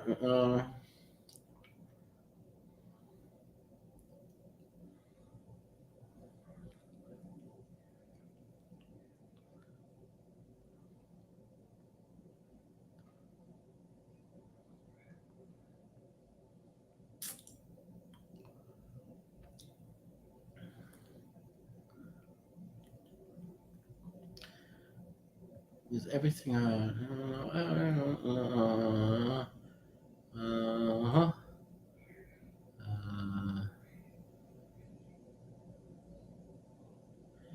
the sake of the Jews because of this non-Jewish what? Posted by Just Another Hindu. Posted by Just Another Hindu. That's me. Okay, wait a minute. And what is the source? The rabbi's anti-gentle bigotry. What's the book? I put the link to the book, Jewish Fundamentalism in Israel by Israel Shahak and Norton Mezvinsky. Okay. I got to look at the source of that. Yeah, look at it. It's the link is up toward where it says Rabbi. I looked. I'm in the book. Full text of Jewish history, Jewish religion, Jewish fundamentalism in Israel, Pluto, Middle Eastern studies, Jewish Israel Shahak. Israel. Who's Israel? Let me look up who Israel Shahak is. Could be another Israeli lefty. Yeah, they're Israeli leftists, but I mean, doesn't mean what they put in there is wrong. Let's see, who's this guy? Israel Shahak. I was an Israeli professor of organic chemistry at the Hebrew University of Jerusalem, a Holocaust survivor and intellectual of liberal political bent, and a civil rights advocate and activist on behalf of both Jews and Gentiles. A lefty liberal. Yeah, okay. So he had an interest in libeling the religious. No, but no, that's not fair to say just because he's a liberal. I've heard Jews say this to me before, that Haaretz is liberal, and so not that their content is wrong, but they're liberal. So that means not that what they wrote is wrong, but that's all you're saying is that they're liberals. Well, he has an agenda of slandering. Okay, but that doesn't change the fact that Rabbi Schneerson really said this. Well, amongst them in their own communities, they can say whatever they want, and I was a witness to it also, and it was distasteful for me as well, and I wasn't all that much interested in hearing it. Whether it's on the spiritual level, true or not true. They're living amongst the Gentiles. They're guests of the Gentiles in Gentile lands. And I think this is a lack of decorum, a lack of tact. And they should refrain from doing it either in Yiddish or in Hebrew or in English. Just say, okay, we're better, we're superior, and we have, higher souls, and goodbye and farewell. Leave it at that. Why do they have to continue kind of like torturing it, and like they constantly doing surgery on it, and they constantly doing figuring the details out of it? It's like you're not supposed to be there now anyways. We're at the end times. The Messiah is about to be revealed. You're not supposed to be amongst the Gentiles anymore. So the whole entire argument is like dead in its tracks. They shouldn't indulge in it anymore. You're not going to be living amongst the Gentiles very soon. What the hell does it matter whether the Gentiles are inferior, superior? Their children, their embryos, allowed, not allowed, Talmudic, back and forth arguments and trying to figure out, what they do in Talmudic studies is they dissect all of the minutia, every detail, and that's what they basically fill their days with. And so I partook in that, and some of it was useful, some of it was just distasteful, and this is where it gets to be distasteful. The Jews should be separate from the Gentiles, and they should separate themselves from the Gentiles. And liberal Jews didn't do this prior to the Holocaust and after the Holocaust, and now it's why we have the mess we have with left-wing liberal atheists supporting abortion, supporting gay marriage, supporting LGBTQ plus pedophilia policies and agendas. It's aberrant. It's horrendous. It gives Jews a bad name. And it's worse than the bad name that the ultra-Orthodox give the Jews by making their supremacist, claims and statements.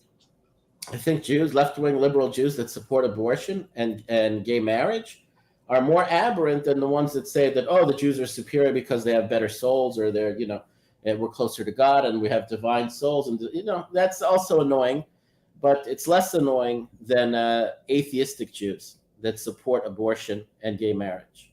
Okay, on the topic of marriage and pedophilia, I forgot. So you said that the passage that says having sex with a 9-year-old boy is not it's actually relieving the 9-year-old boy from being condemned for homosexuality. Why are you putting words in my mouth? I said, like I told you before, those again are Talmudic torts. They're minutia debates about what happens when children get sexually abused or raped.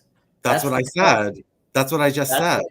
That's the context of that argument in the Talmud. It is no way a form of permitting it, allowing it, arguing, I quoted you, excusing it, or supporting it. I mean, that's putting words in people's mouths. No, I didn't put any words in your mouth. I said that was to absolve the child of.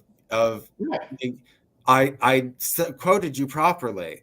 But, okay. But the Talmud also says, and they actually use the word marriage, that a girl is available for marriage through coition at the age of 3. Well, yeah, those are arranged marriages from the most medieval and dark age times of like when parents used to arrange marriages for their children from the point of their being toddlers. It doesn't mean that they engage in marriage or it's that coition. Huh? It said marriage through coition. What? Where did you find this? Okay, well, this is about the 3rd time that you've been like, where did you find this? And I do like, okay, hold on. Children at that age can't even have sex. Okay, pedophilia in the Talmud. Hold on. And you know what? I'll find Rabbi Singer's short response. And he responded to this many times over, and you hear it from a professional, a rabbi that's been, a practicing rabbi for decades. And he's the expert on the matter. And, then you get, a better understanding of what's being talked about here. Give me a second. Okay. Okay, here look, I'm sending you the link in the private chat. It's from the Talmud, and look for the one that says there's 2 sex with captive girls. They're before available for marriage through coition before here 3 years old. Okay, what do you mean you found it? I found Rabbi Singer's response to these accusations, and I think we'll listen to it to him respond, because he's more of an expert in responding to these kind of claims and accusations. Did you add? Well, let me see. Okay, I sent the link to the Talmud. All right, I'm looking at it. Give me a No, second. I didn't even send it to you. I just sent it to you right now. Yeah, pedophilia in the Talmud. I'm looking at it. The Talmud is very comprehensive. Is this again this Israel Shohak guy? No. This is the Talmud. I wrote that. Okay. And I make it clear. I said it's not always a law that there. I said it's a stipulation or refutation or something like that. I mean, I did say that it's not always like set in stone that this is the way it works. It's their discussions, their torts. They're more like hypotheticals and what if. A lot of what you find in the Talmud is what if. Yeah, I know. What if you have a Jewish girl that's 3 years old and you want to marry her? Can you marry her through coition? And the answer is probably yes. No, let's see. This is from the time of Muhammad when he took himself a 9-year-old girl. This is not about Muhammad. This is about Aisha. But Jews did not practice what's being discussed here in the Talmud. Let's read about it. This is what you wrote down here, and we'll see. We'll hear Rabbi Singer's response. The standard in the Talmud is that girls can be married and are ready for coitus at the age of 3, and so are captive slave girls, while boys may be sodomized without penalty between the ages of 3 and 9. Okay, you said that's not true. So anyway, well, these accusations have been made for years. Okay, so forget the boy thing. Let's just talk about. I'm going to continue with this paragraph, and then we'll find Rabbi Singer's response. Non-Jewish boys only defile the Jew during sex above the age of 9. Mothers who have sex with their 8-year-old sons are not rendered impure from the act. And girls below 11 years old are prohibited from using contraception during sex, as if there was contraception back then. Captive non-Jewish slave girls may be married to priests earlier than 3 years old. And the Talmud says the warrior Joshua enslaved girls' virginity by inserting bottles of wine into. Oh my God! You wrote this stuff? Yeah, it says it right there. Who wrote this? Though he was supposed to test them for what the fuck is this bullshit? Who wrote this crap? I wrote it. All right, yeah. Only where is this? If a woman sported lewdly with her young son, and he committed the first stage of cohabitation with her, thereby renders the unfit to the priesthood. Shammai Hillel says, declare her. Rabbi Nachman all agree that the connection of a boy aged 9 years old and a day is a real will stat of one less than 8. The dispute refers only to one who is 8 years old. Containing we must have MSR.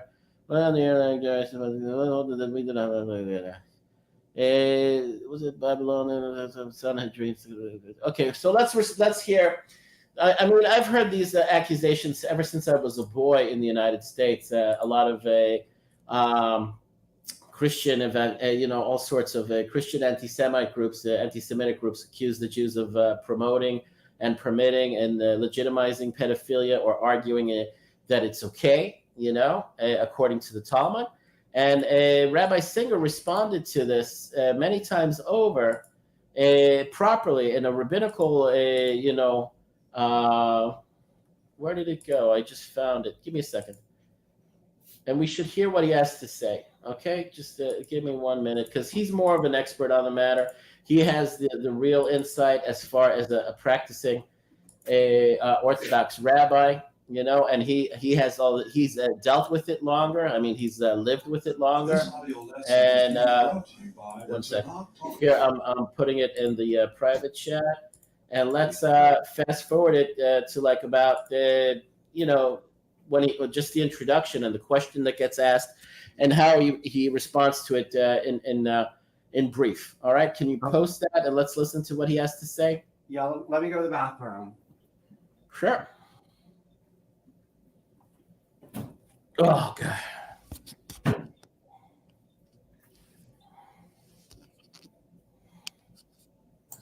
I wonder if I can do it. Yeah, go ahead, Claire. You go ahead and do it. But then he needs to watch it. Well, he wants to get the response. He needs to hear the response. yes. Okay, So I guess this kind of stuff, it was not ever put into an actual practice. These are all hypotheticals. These are all what ifs, and even when Rabbi Singer discusses corporal punishment or the death penalty. This audio lesson is being brought to you by the Tanakh Talk Network. Visit outreachjudaism.org to purchase Rabbi Tovia Wait, this is an Singer's hour long. What do we have to books listen and to? We other just want to learning listen to the first products. 5-6 Outdoor minutes lesson of by it. Rabbi When he Tovia actually Singer. Well, good evening. gives So us just a little background to this program. This lecture was really born out of an event that occurred about 10 years ago. Gentleman I know very well lives in a town which no one's ever heard of called Big Sandy, Texas.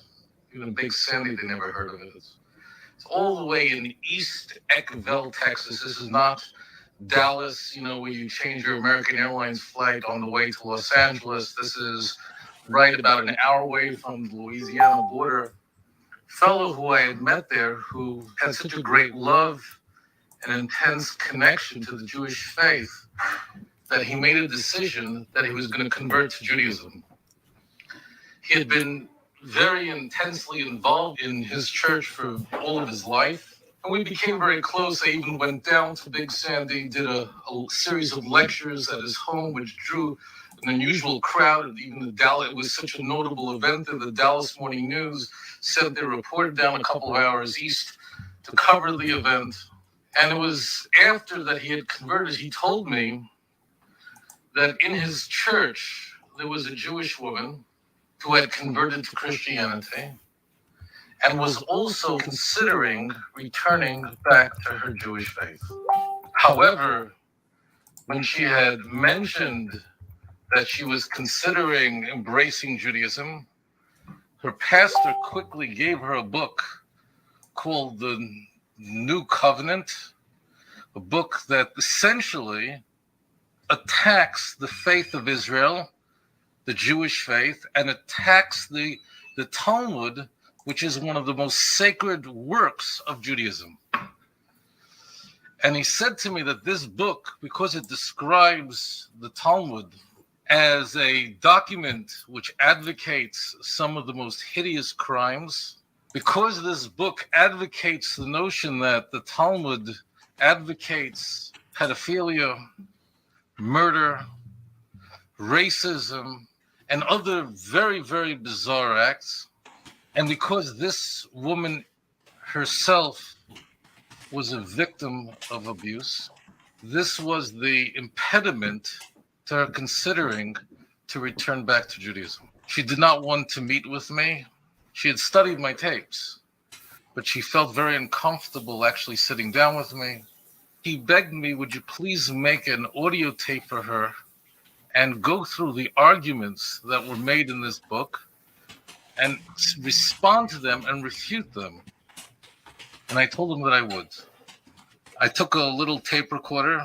I remember I sat down in a little room and I began to pour my heart out to her. It was a 90-minute tape because that's all I can get my hands on. I thought she only would need maybe not even the full one side of the tape. I thought maybe in 30 minutes, but it became almost a gushing, became a very emotional, personal experience for me. Baruch Hashem, that woman did tshuva and returned back to her heritage. Over the years, as you know, I've devoted my life to standing up for my people that both spiritually and physically are under assault. So when the church rose up and assaulted our faith by declaring that Tanakh, that the Jewish scriptures proves that Jesus is the Messiah, I devoted my life to fighting this, as I'm sure almost all of you here know. And then when I saw how the Europe... Hold on. My husband's just making coffee.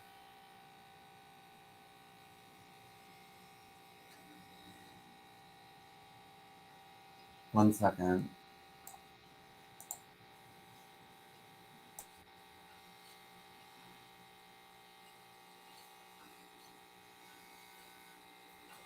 That noise is, I just don't want that noise. Okay. Europeans were turning back to their old ways. And I saw how your newspaper here in Philadelphia and in Los Angeles and in New York were assaulting and smearing and besmirching the state of Israel. You should know, sweet children of Israel, that when the Toronto Star, when a journalist from the New York Times puts his pen on a piece of paper, you know that a Jew dies in the Holy Land. And I know that here in Pennsylvania, there are all kinds of political issues, gun control. Is it too easy to get a gun here in this part of Pennsylvania? It's long-winded. This is an old video. Maybe Let's vouchers. responses to paying all pedophilia. this That's the money in subject at taxes? hand. What? Let's find what he has to say about pedophilia in the Talmud. What? I mean, we're going to listen through to his whole entire lecture. He's very long-winded. Yeah, I don't want to. Okay. Look, even on my website, I said not always are these laws. Sometimes they're just arguments or whatever. Yeah, they're I know, mostly but so I believe you. So I already believe you that these are not always like laws that were put into practice or actually enacted. Because even in our religious historical records, when you have punishments, crimes punishable by death, what's it called again, Claire? Not corporal punishment. Capital punishment. Capital punishment. Yeah, capital punishment. It was rarely enacted in the time of either the first or second temple. It was that's only because you were ruled over by foreigners who didn't allow you to do it. No, even when Israel was an independent kingdom during the time of the Maccabees, when they had more sovereignty, it was rarely put into practice. Did they have a Sanhedrin then, or no? Yes. Of course, they had a Sanhedrin then. They had a full Sanhedrin during the time. Yeah, this was like supposedly the time of the Jebus, the Facus Hebus. Well, that's the thing that people say. That first of all, there are instances in the Talmud where they mention the Sanhedrin putting people to death. It is in there, but the Talmud is not really a book to discuss the cases brought before the Sanhedrin. I mean. That's not the point of that. Punishments, crimes punishable by death and capital punishment was there were so many occurrences where that could have been used as the judgment and the sentence, when it was not used as the final judgment or the sentence. They sort of like passed over the possibility of sentencing people to death by way of capital punishment. It was very rare and very Okay, but they were still punished. This is the argument that you still have capital punishment. You still have the death penalty in most countries, aside from like very liberal European. I know, but what I'm saying, it's not really fair to say people weren't put to death when they were punished, regardless. I mean, you have to say they weren't put to death, but they were certainly punished. Yeah, there was corporal punishment. Yeah. No, but I mean, Saudi Arabia, but not to the Saudis, the Saudi kingdom, and actually employ capital punishment very far more frequently than, let's say, the Sanhedrin did 2,000 or 2,300 years ago during the time of the Hasmoneans. Well, in Saudi Arabia, it's like a ritual for them every month to have beheadings with the big scimitar sword. Yeah, they beheaded a woman for witchcraft. Well, to each his own. But the thing about the very famous. That's their country. Those are their laws. They're loaded with oil and money, and they've got the what's called the fuck you money. to basically tell the Americans and the Europeans to go suck dick and go talk to your mothers about the liberal legalistic laws and humanism and leftism and all this. But Israel's subject to the fucking Europeans and the fucking Americans, and they kiss ass and they kowtow. When Israel should be more like I'd say Saudi Arabia, more of a theological hard-assed country with that enacts brutal punishments for things that are found to be base and obscene and detrimental to the health of the society, that causes families to and people to become deviants. And homosexuality is not allowed in Saudi Arabia. I'm a stern supporter of not allowing homosexuality in Israel. Soon it will not be allowed. Not only will it be outlawed, there just won't be any gays here anymore. There won't be LGBTQ in Israel anymore. I don't think that's going to happen. Well, we're upon Messianic revelation. I don't know why I'm buffering now, but when we have Messianic revelation, we won't have any more gays here. Certainly not gay marriage, and certainly not any gay rights or gays at all. Well, I keep hearing this, that under Noahide law, that oral sex between homosexuals is okay. It's kosher. What? Whatever. You're not executed or you're not punished for having oral sex between two homosexuals. That's getting down to the bare knuckle minutia and the sort of like the details I'd rather not even bother with.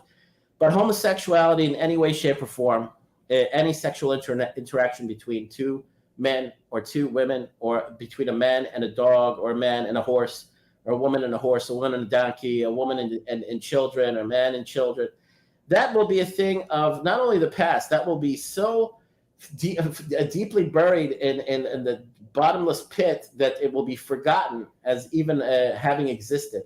And just the thought and memory of these kinds of deviances will make people want to puke, and they'll just forget it. It'll be totally forgotten. The correction that's coming will be very severe, very swift, very, quick. It'll be quick and painful, not painless, painful. I'd say unrepentant gays in Israel will find themselves dead and buried, disappeared, when we have Messianic revelation soon. And I'm telling this to them. I'm telling this to their faces, that maybe in the hopes that they'll soon realize that they need to repent. They need to repent. They need to do penance. They need to stop doing what they're doing. They need to stop their practices and ask for forgiveness. And stop being gay. I mean, it's that severe to save their own lives, to save their own skins. I'm telling them this openly, and my rabbi's telling them this openly. If you continue practicing what you're practicing, when we have the day of judgment, the day of wrath, Messianic revelation, it's upon us. It's soon going to arrive. When we have this global financial collapse, when we have this pole shift, when you see all the weather events, the strange weather all around the globe, and it's been happening for years on and off. We've heard the trumpets of heaven. We've had all these incidents throughout the years. God is very merciful, allowing the world to realize what process he's put the world through. We see that we're on the edge, on the verge of nuclear holocaust that can come at us from so many different directions. China, Russia, England, America, Lithuania, Kaliningrad, Ukraine, Iran, North Korea, you name it. The situation is here. I mean, it fits the bill. It's the part of the puzzle that's fallen into place. All the pieces of the puzzle have fallen into place.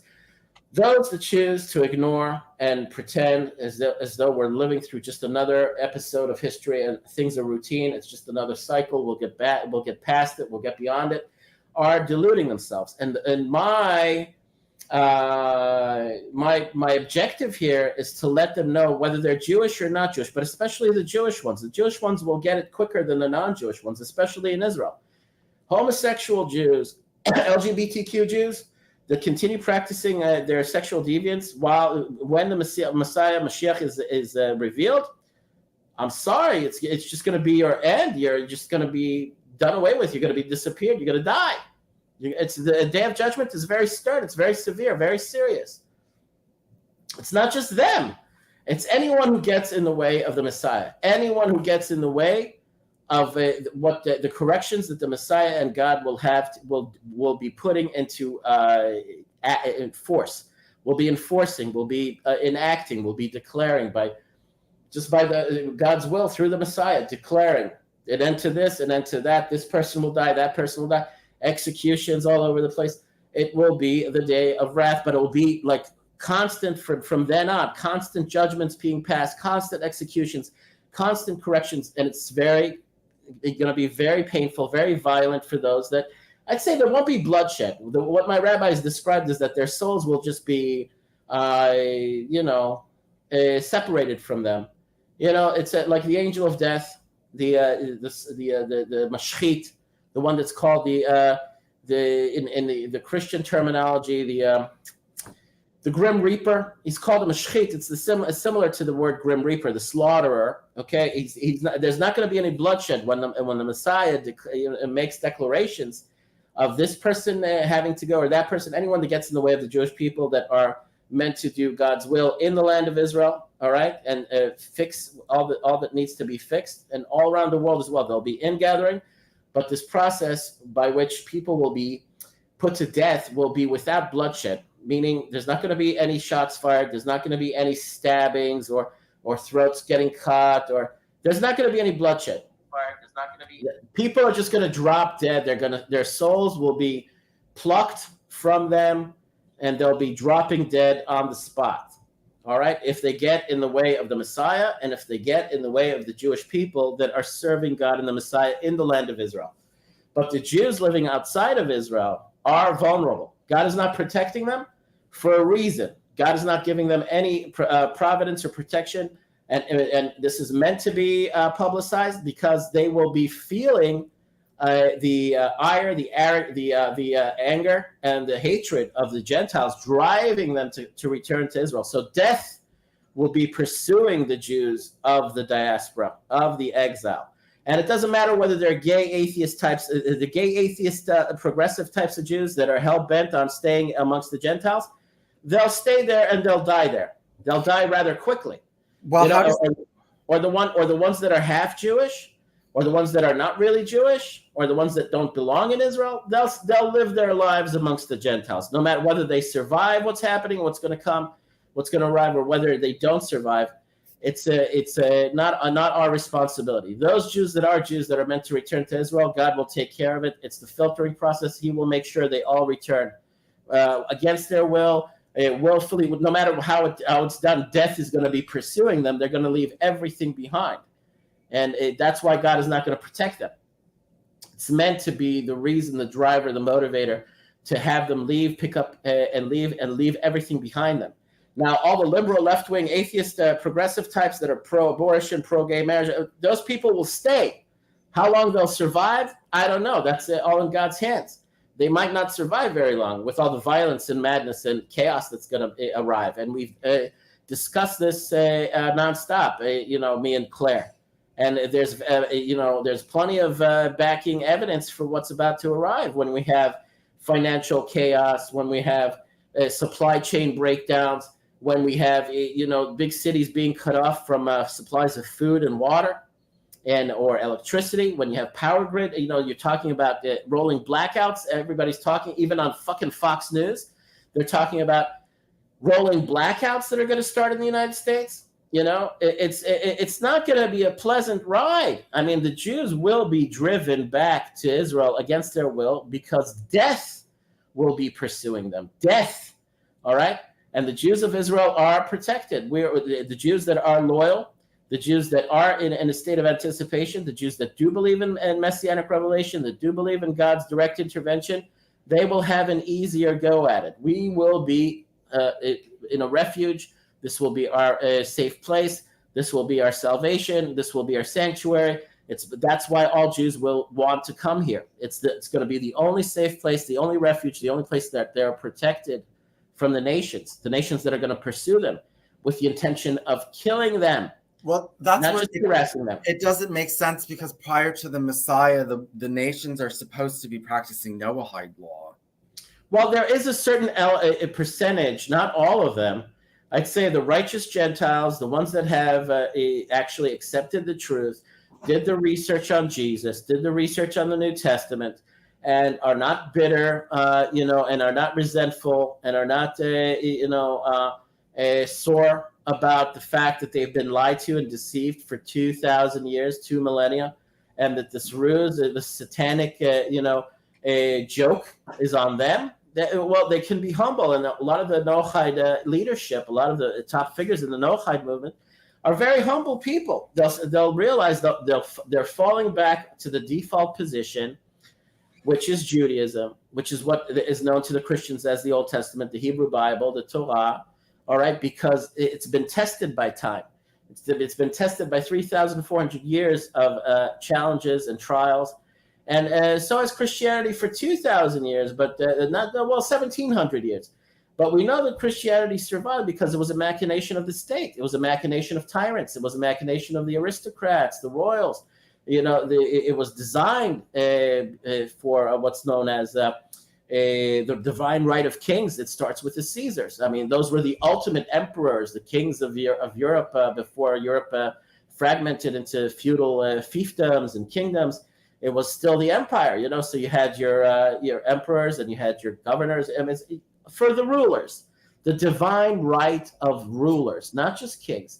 It starts off with the Caesars. Okay, this is the concept that was birthed by Christianity that pretended to be a populist religion or a religion for the common man. That's how it sold itself. That's how the Romans were very intelligent social engineers.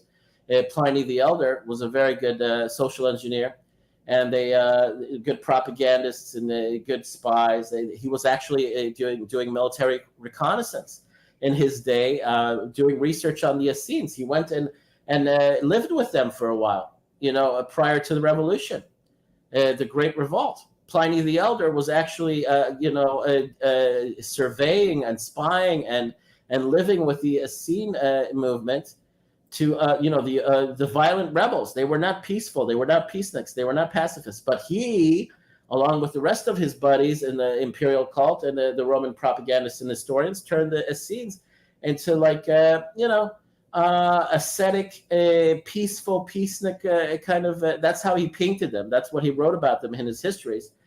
But so he engineered the false histories. These Romans engineered false histories, and that's what they've been doing to the world for centuries by way of false religion and also media. What media, modern day media, is the priesthood, the technological, technocratic priesthood of the modern era. They consider them. They are like what Claire says, the fourth estate. They have taken the role of the church and of the religious orders. They dispense the information that becomes indisputable. For the longest time before the internet, all the networks, they had a lot more sway. They had a lot more power. They could not be refuted as easily. They could not be cross-checked, and their word was not the word of God, but it was more concrete. It was more, hard to criticize or hard to disprove or hard to answer. And as far as the people having a public platform to call out the mainstream media, the commercial mainstream media, they did behave and they called themselves modern day priests. Okay, so that all has its roots in 2,000 years of cultural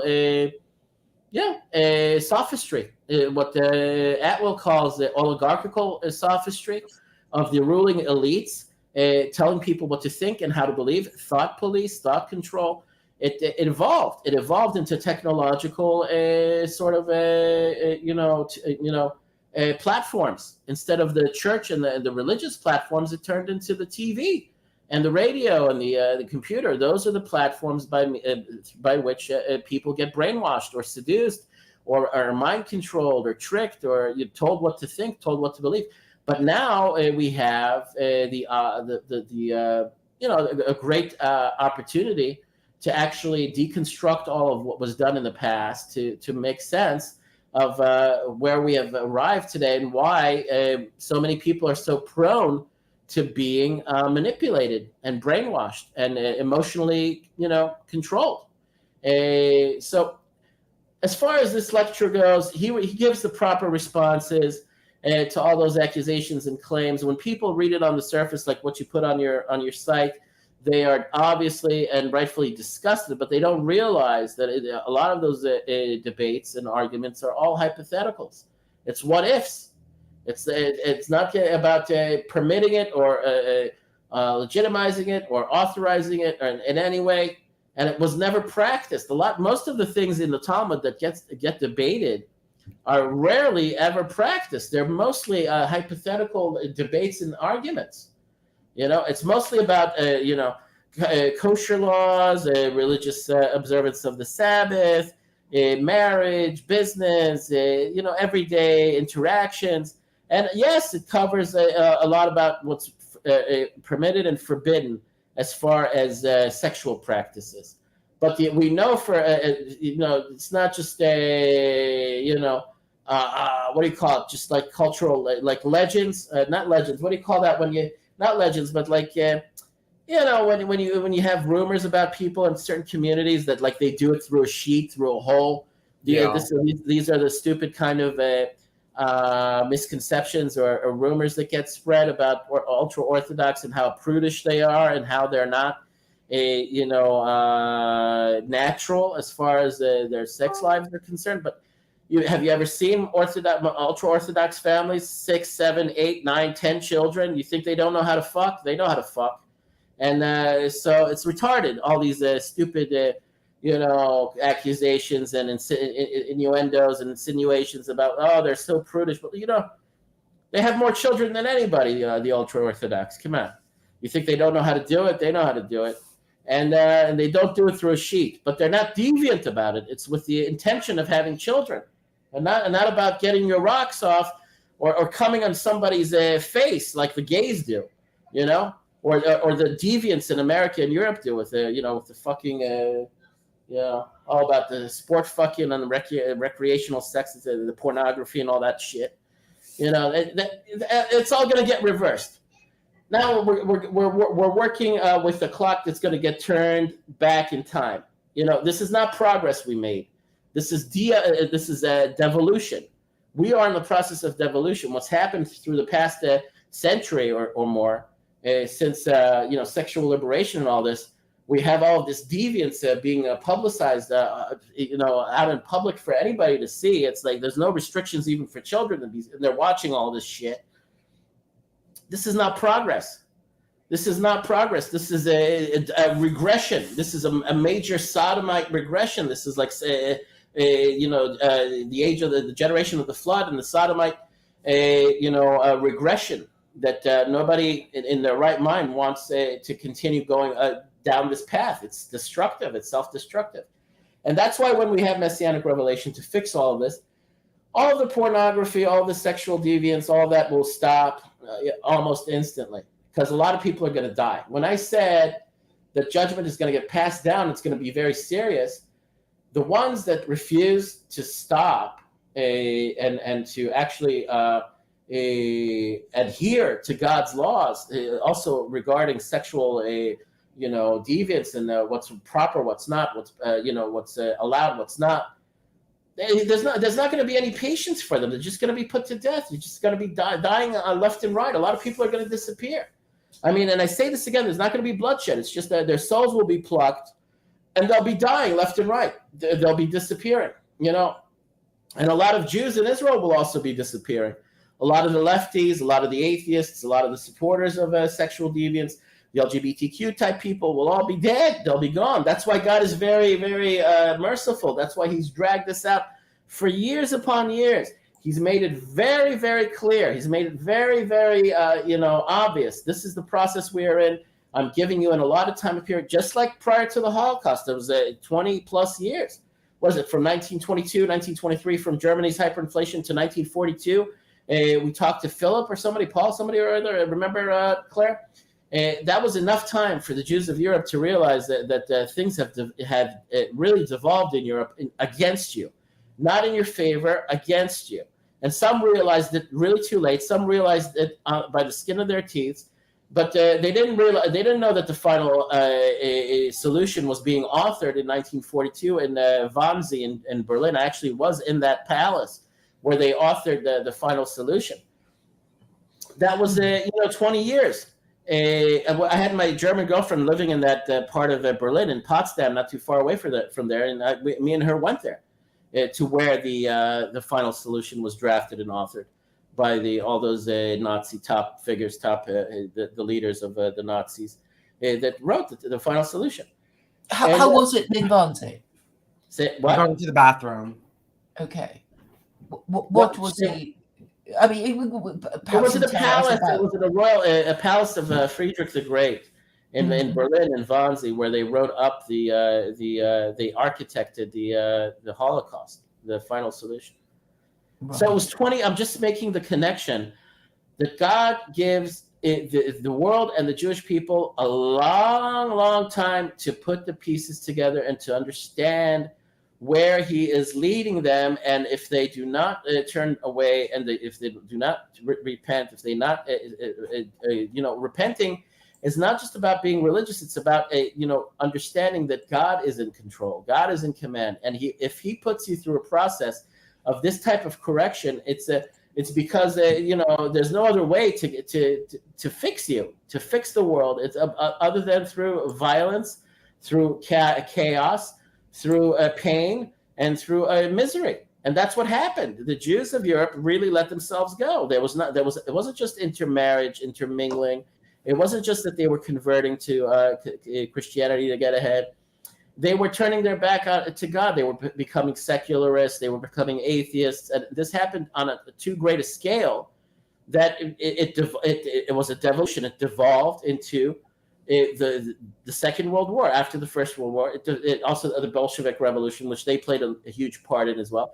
It devolved into the Second World War and the Holocaust. They shouldn't be asking any questions. Most religious leaders in Germany at the time, most rabbis, a lot of them wrote books, the survivors, saying that the Jews, turned away from God, and it's not that God left them; they left God. Stop fucking crying and bitching. Stop bitching and moaning. We all know what happened to the Jews of Europe in the early 20th century.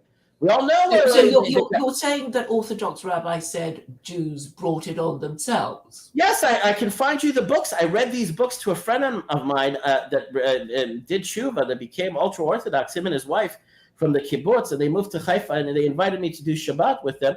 And he asked me to read excerpts from this book of this Orthodox rabbi from Germany or from Eastern Europe somewhere, I forget, Hungary or Germany, where he himself, after he had survived the camps, he was liberated from the camps. I don't know if by the Russians or the Americans. He was liberated from the camps, and he wrote an autobiography, and he wrote a book about the Holocaust and about the experience of the Jews prior to the Holocaust and what led up to the Holocaust. And he was a clear, very clear cut, very cold and blunt about what the Jews did to merit what had happened to them in Europe. And any Jew that likes to bitch and moan and say, "Oh, it's a mystery and only God knows why," you know what? I was there with an American Jew that also a friend of theirs that was invited to do Shabbat with them, and he was overhearing. He was in the next room. He was overhearing my reading these excerpts to my friend. My friend was a Brazilian from Rio de Janeiro. His name was Bruno. He spoke Portuguese and Brazilian, whatever. A nice guy. His family were part Egyptian and part Ashkenazi. He was half Mizrahi, half Ashkenazi. He was a very nice guy, and he was an honest person. So he asked me to read excerpts from this book, and I read parts of the introduction and parts of the. I'll find it for. I can remember the name. I'll find the name of a rabbi that was very critical of European Jewry prior to the Holocaust, that led up to the Holocaust, and he accused he accused the Jews of creating a mess that ended up with a terrible judgment that was brought down. And even Rabbi Alon Anava said, "Who the hell do you think brought about the Holocaust? You don't believe in God? You're going to say that God had no part in enacting the Holocaust or allowing the Holocaust or knowing that the Holocaust would happen? You don't believe in God if you say that the Holocaust had nothing to do with God." Anyway, so that's and he's a German Jew, and his family was saved from the Holocaust because his father was smart enough to leave Germany, or his grandfather was smart enough to leave Germany in time, because he was warned, and he took the warning seriously, and he left in time.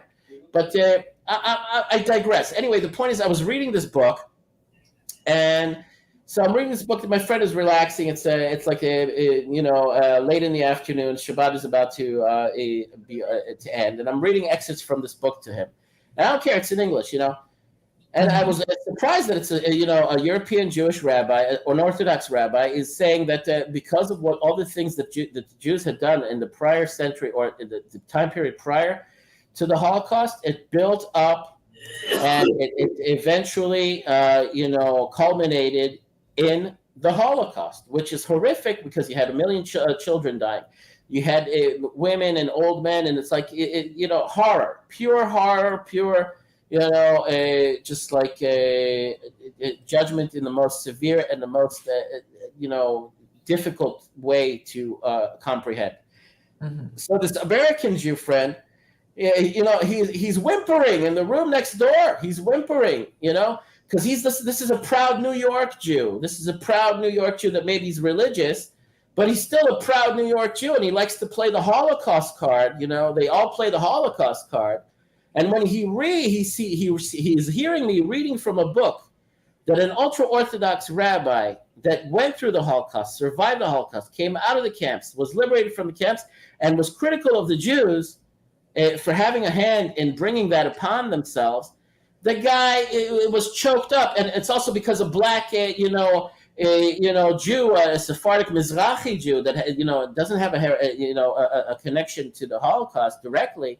Those are my people. Obviously, I feel for them, but it's like, who are you? I'm not casting judgment, but I'm reading from a book of an Ashkenazi white European Jew, and it rubbed them the wrong way. We can't play the victim card as easily anymore. We actually have some responsibility. We actually have some guilt. We actually have a hand in what happened. Because the same process played itself out over 100 years ago, the same process that's playing itself out today. A lot of Jews became deviants. A lot of them became homosexuals. A lot of them became atheists. A lot of them intermarried, and a lot of them assimilated to too great a degree where it's not that God left them. They turned away from God. They left God. They became vulnerable to the ire, the anger, the accusations, the hatred of the Gentiles as a natural process of their leaving God. They're distancing themselves from God. This is what's happened again. And the same process is going to play itself out, except this time there's not going to be a Holocaust. It's just going to be a financial collapse on a global scale that will devastate the Jews, their businesses, their homes, their monies, their bank accounts, their pride, and they will be left without a penny. And death will be pursuing them. And God wants them in Israel, and this is the process by which he will bring them back.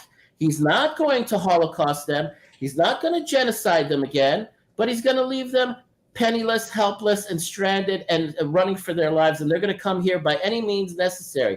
They're going to be begging and pleading to come back here because it's going to be their only sanctuary, their only refuge. And it's not what Adam Green thinks. Oh, it's Theodore Herzl's grand conspiracy that we will employ the anti-Semites, and the anti-Semites are our best friends, and they will help us bring all of these stubborn, mule-headed, ass-headed Jews back to Israel where they belong to fulfill the Zionist agenda of a greater Israel.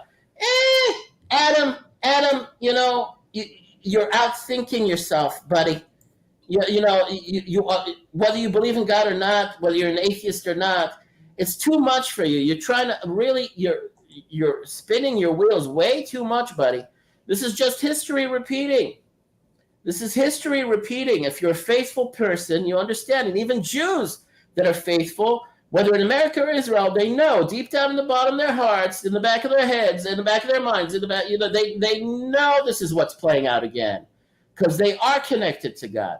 They haven't severed their connection. They haven't distanced themselves. They haven't disconnected themselves, like the gays, like the atheists, and like the liberal progressives, like the Satanists supporting abortion. Jews these people call themselves Jews.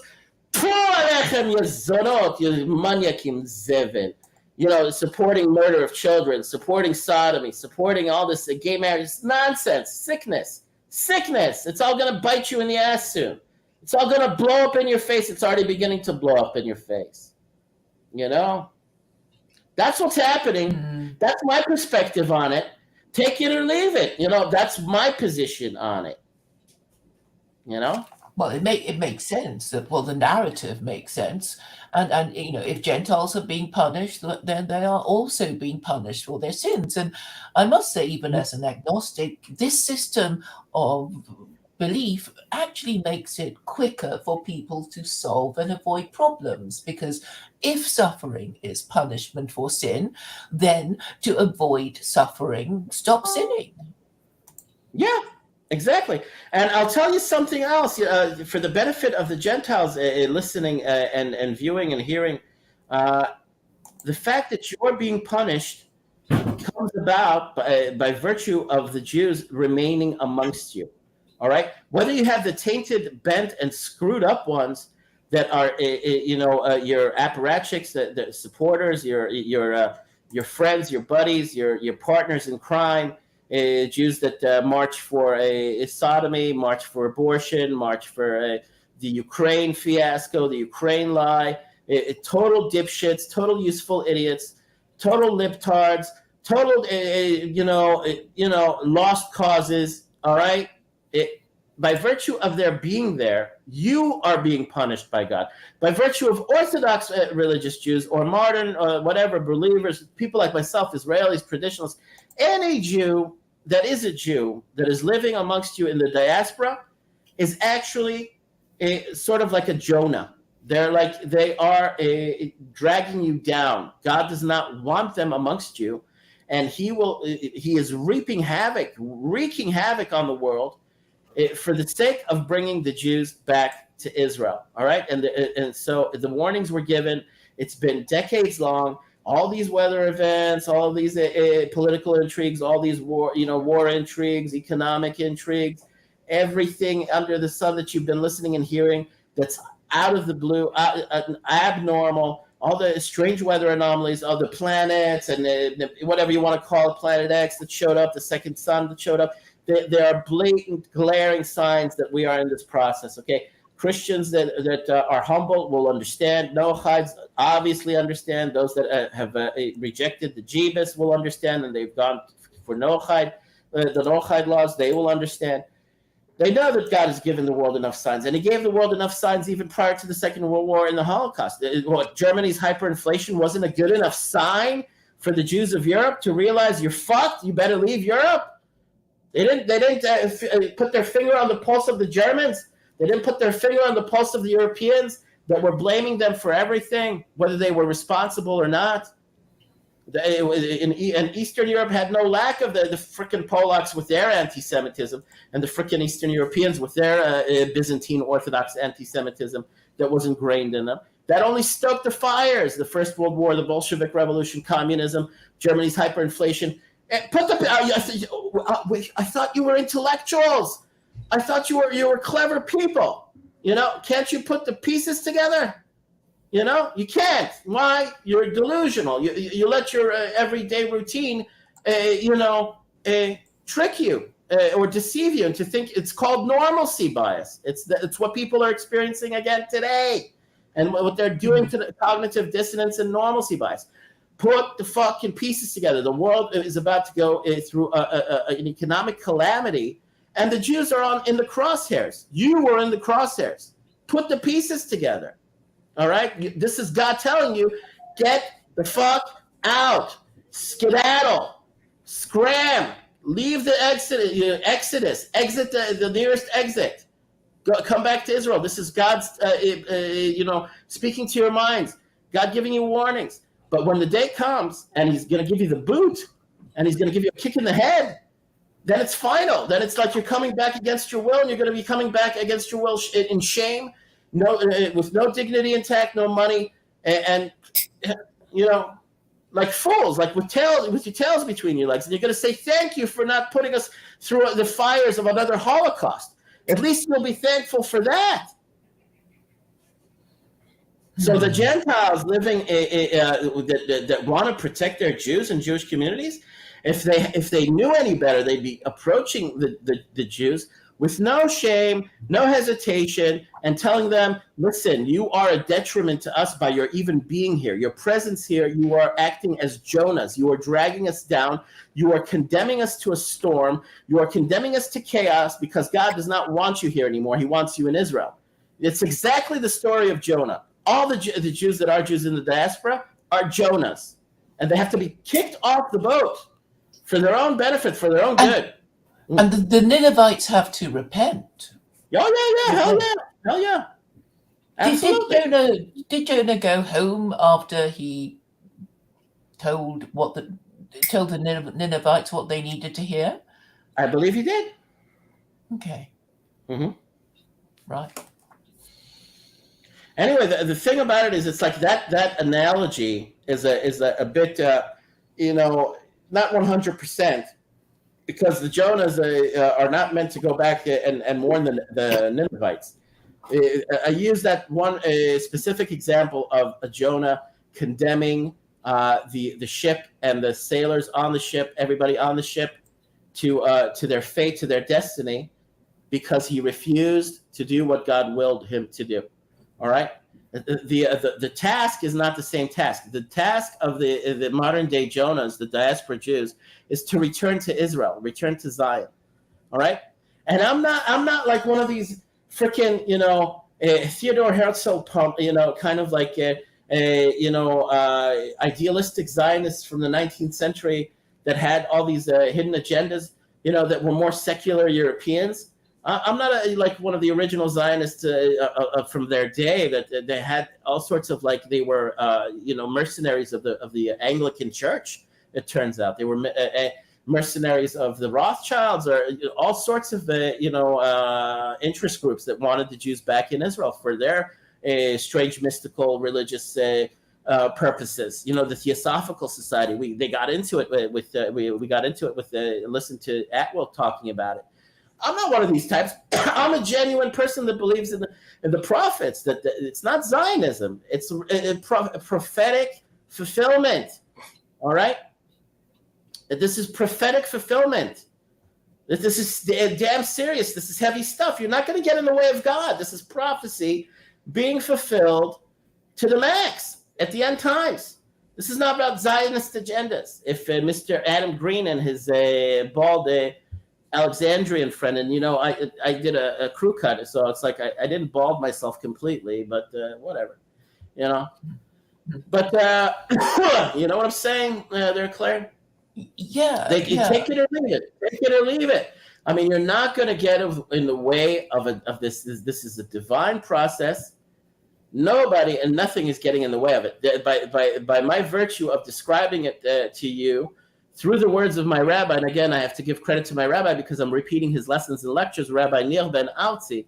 Most of what I'm saying here comes from his lectures, and that I'm inspired by his lectures, and I know it deep in my heart to be true. So I'm adding my little take on all of this through my personal experiences. This is a repeat of history. And a lot of Jews realize that this is a repeat of history. They are afraid that it can result in what had happened 80 years ago. But a lot of them also realize, after doing enough research in our religious texts, in our mystical, Kabbalistic texts, that this time around it won't be a Holocaust. And my rabbi also seconds this, and his word is above everybody else because he gets it straight from the source. He said God does not want a Holocaust or genocide the Jews this time around. He wants them back in Israel. He wants to ingather them. He wants to fulfill prophecy, end-time prophecy. And the ways and means he will go about it now, it was first by way of the intellect, and now it will be by way of shooting them in the legs. We have this saying in Hebrew, Im lo b'moach as b'koach. If not by way of the mind, then it's by way of force and violence. All right. So it's also a military statement. It's like if you're not going to convince somebody through reason, through the intellect, you're going to shoot them between the legs. It's another expression in Hebrew. But people will recognize Im lo b'moach az b'koach. This is the process that we are in. Okay, God is trying to compel all the diaspora Jews by way of the a persuasion, intellectual persuasion, more emotional, and then, but when finally the day arrives, then it's by force, then it's by violence, then it's by severity and judgment, and then they've lost out. They've missed, the window is closed on them. The doors have trapped them shut, and then their passage to Israel will be barred, and they'll have a hard time, and they'll have to struggle, and they'll have to hustle, and they'll have to surrender a lot of their possessions, and they'll surrender their pride. But they will have to also be rescued by many people. They'll try every means and ways of escaping where they are. Is it an option for Jews who want to stay in the diaspora to convert to Islam well, my rabbi said that the Jews, those that identify as being Jews, but they're not really Jews, they're products of intermarriage, and their mothers are not Jewish. Then they're not spiritually considered Jewish. They're not legitimately accepted or seen by God as being Jewish. Then they'll be staying. Okay, he said those that know that they're not really Jewish, but they pretend to be Jewish, it'll be sorted out. Okay, what he said is that Jews that are pretenders are not real Jews. They're pretend Jews they'll try to make their way here. They'll try to arrive to Israel. They'll die on the way. They won't make it through the passage. It will be a filtering process. It will be very, very precise, all right? And those that merit the ability to return will return. Those that are not Jews will not return. There will be a very clear process, a filtering process that will be put into place. That's what he said. That's what it's written that it would be that way. Now, the atheistic, gay, LGBTQP Jews, or those that identify themselves as Jews, who knows if they'll have a change of heart? Who knows if they'll wake up in time? Who knows he said, once we have messianic revelation, there's no going back. There's no repentance. At that point, is there hope for Vincent? So, he's not Jewish. Yeah, but do you have any advice for Vincent? He's not going to stop being gay. He's going to stay gay. Okay.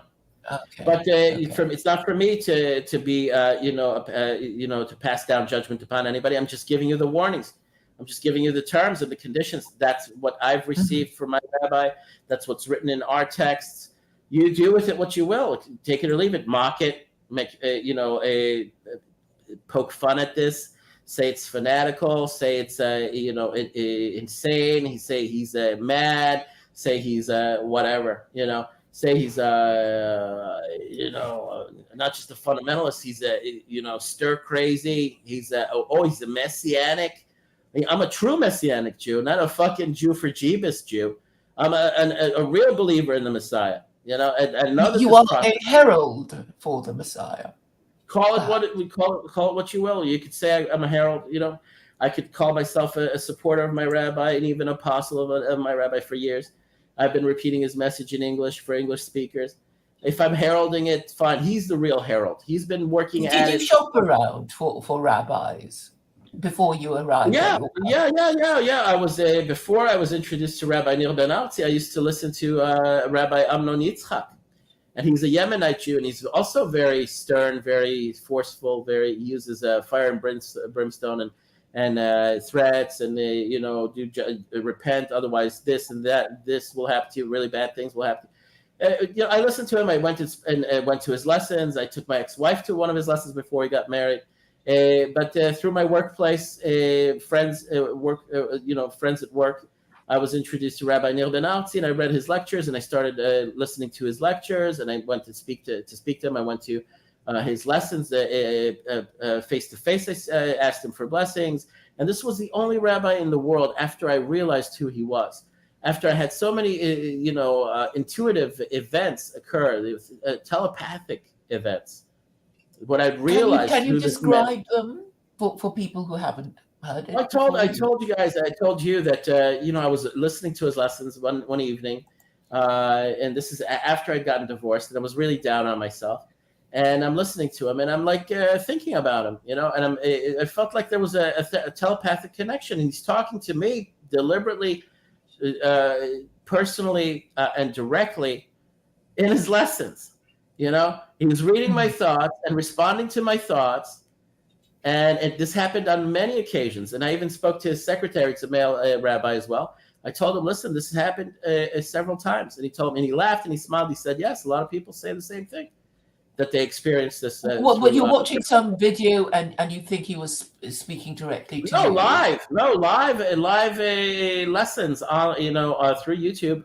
He's transmitting his lessons. He used to go around all of Israel. He used to make his rounds in the north, the center, and the south, all the synagogues, all the communities.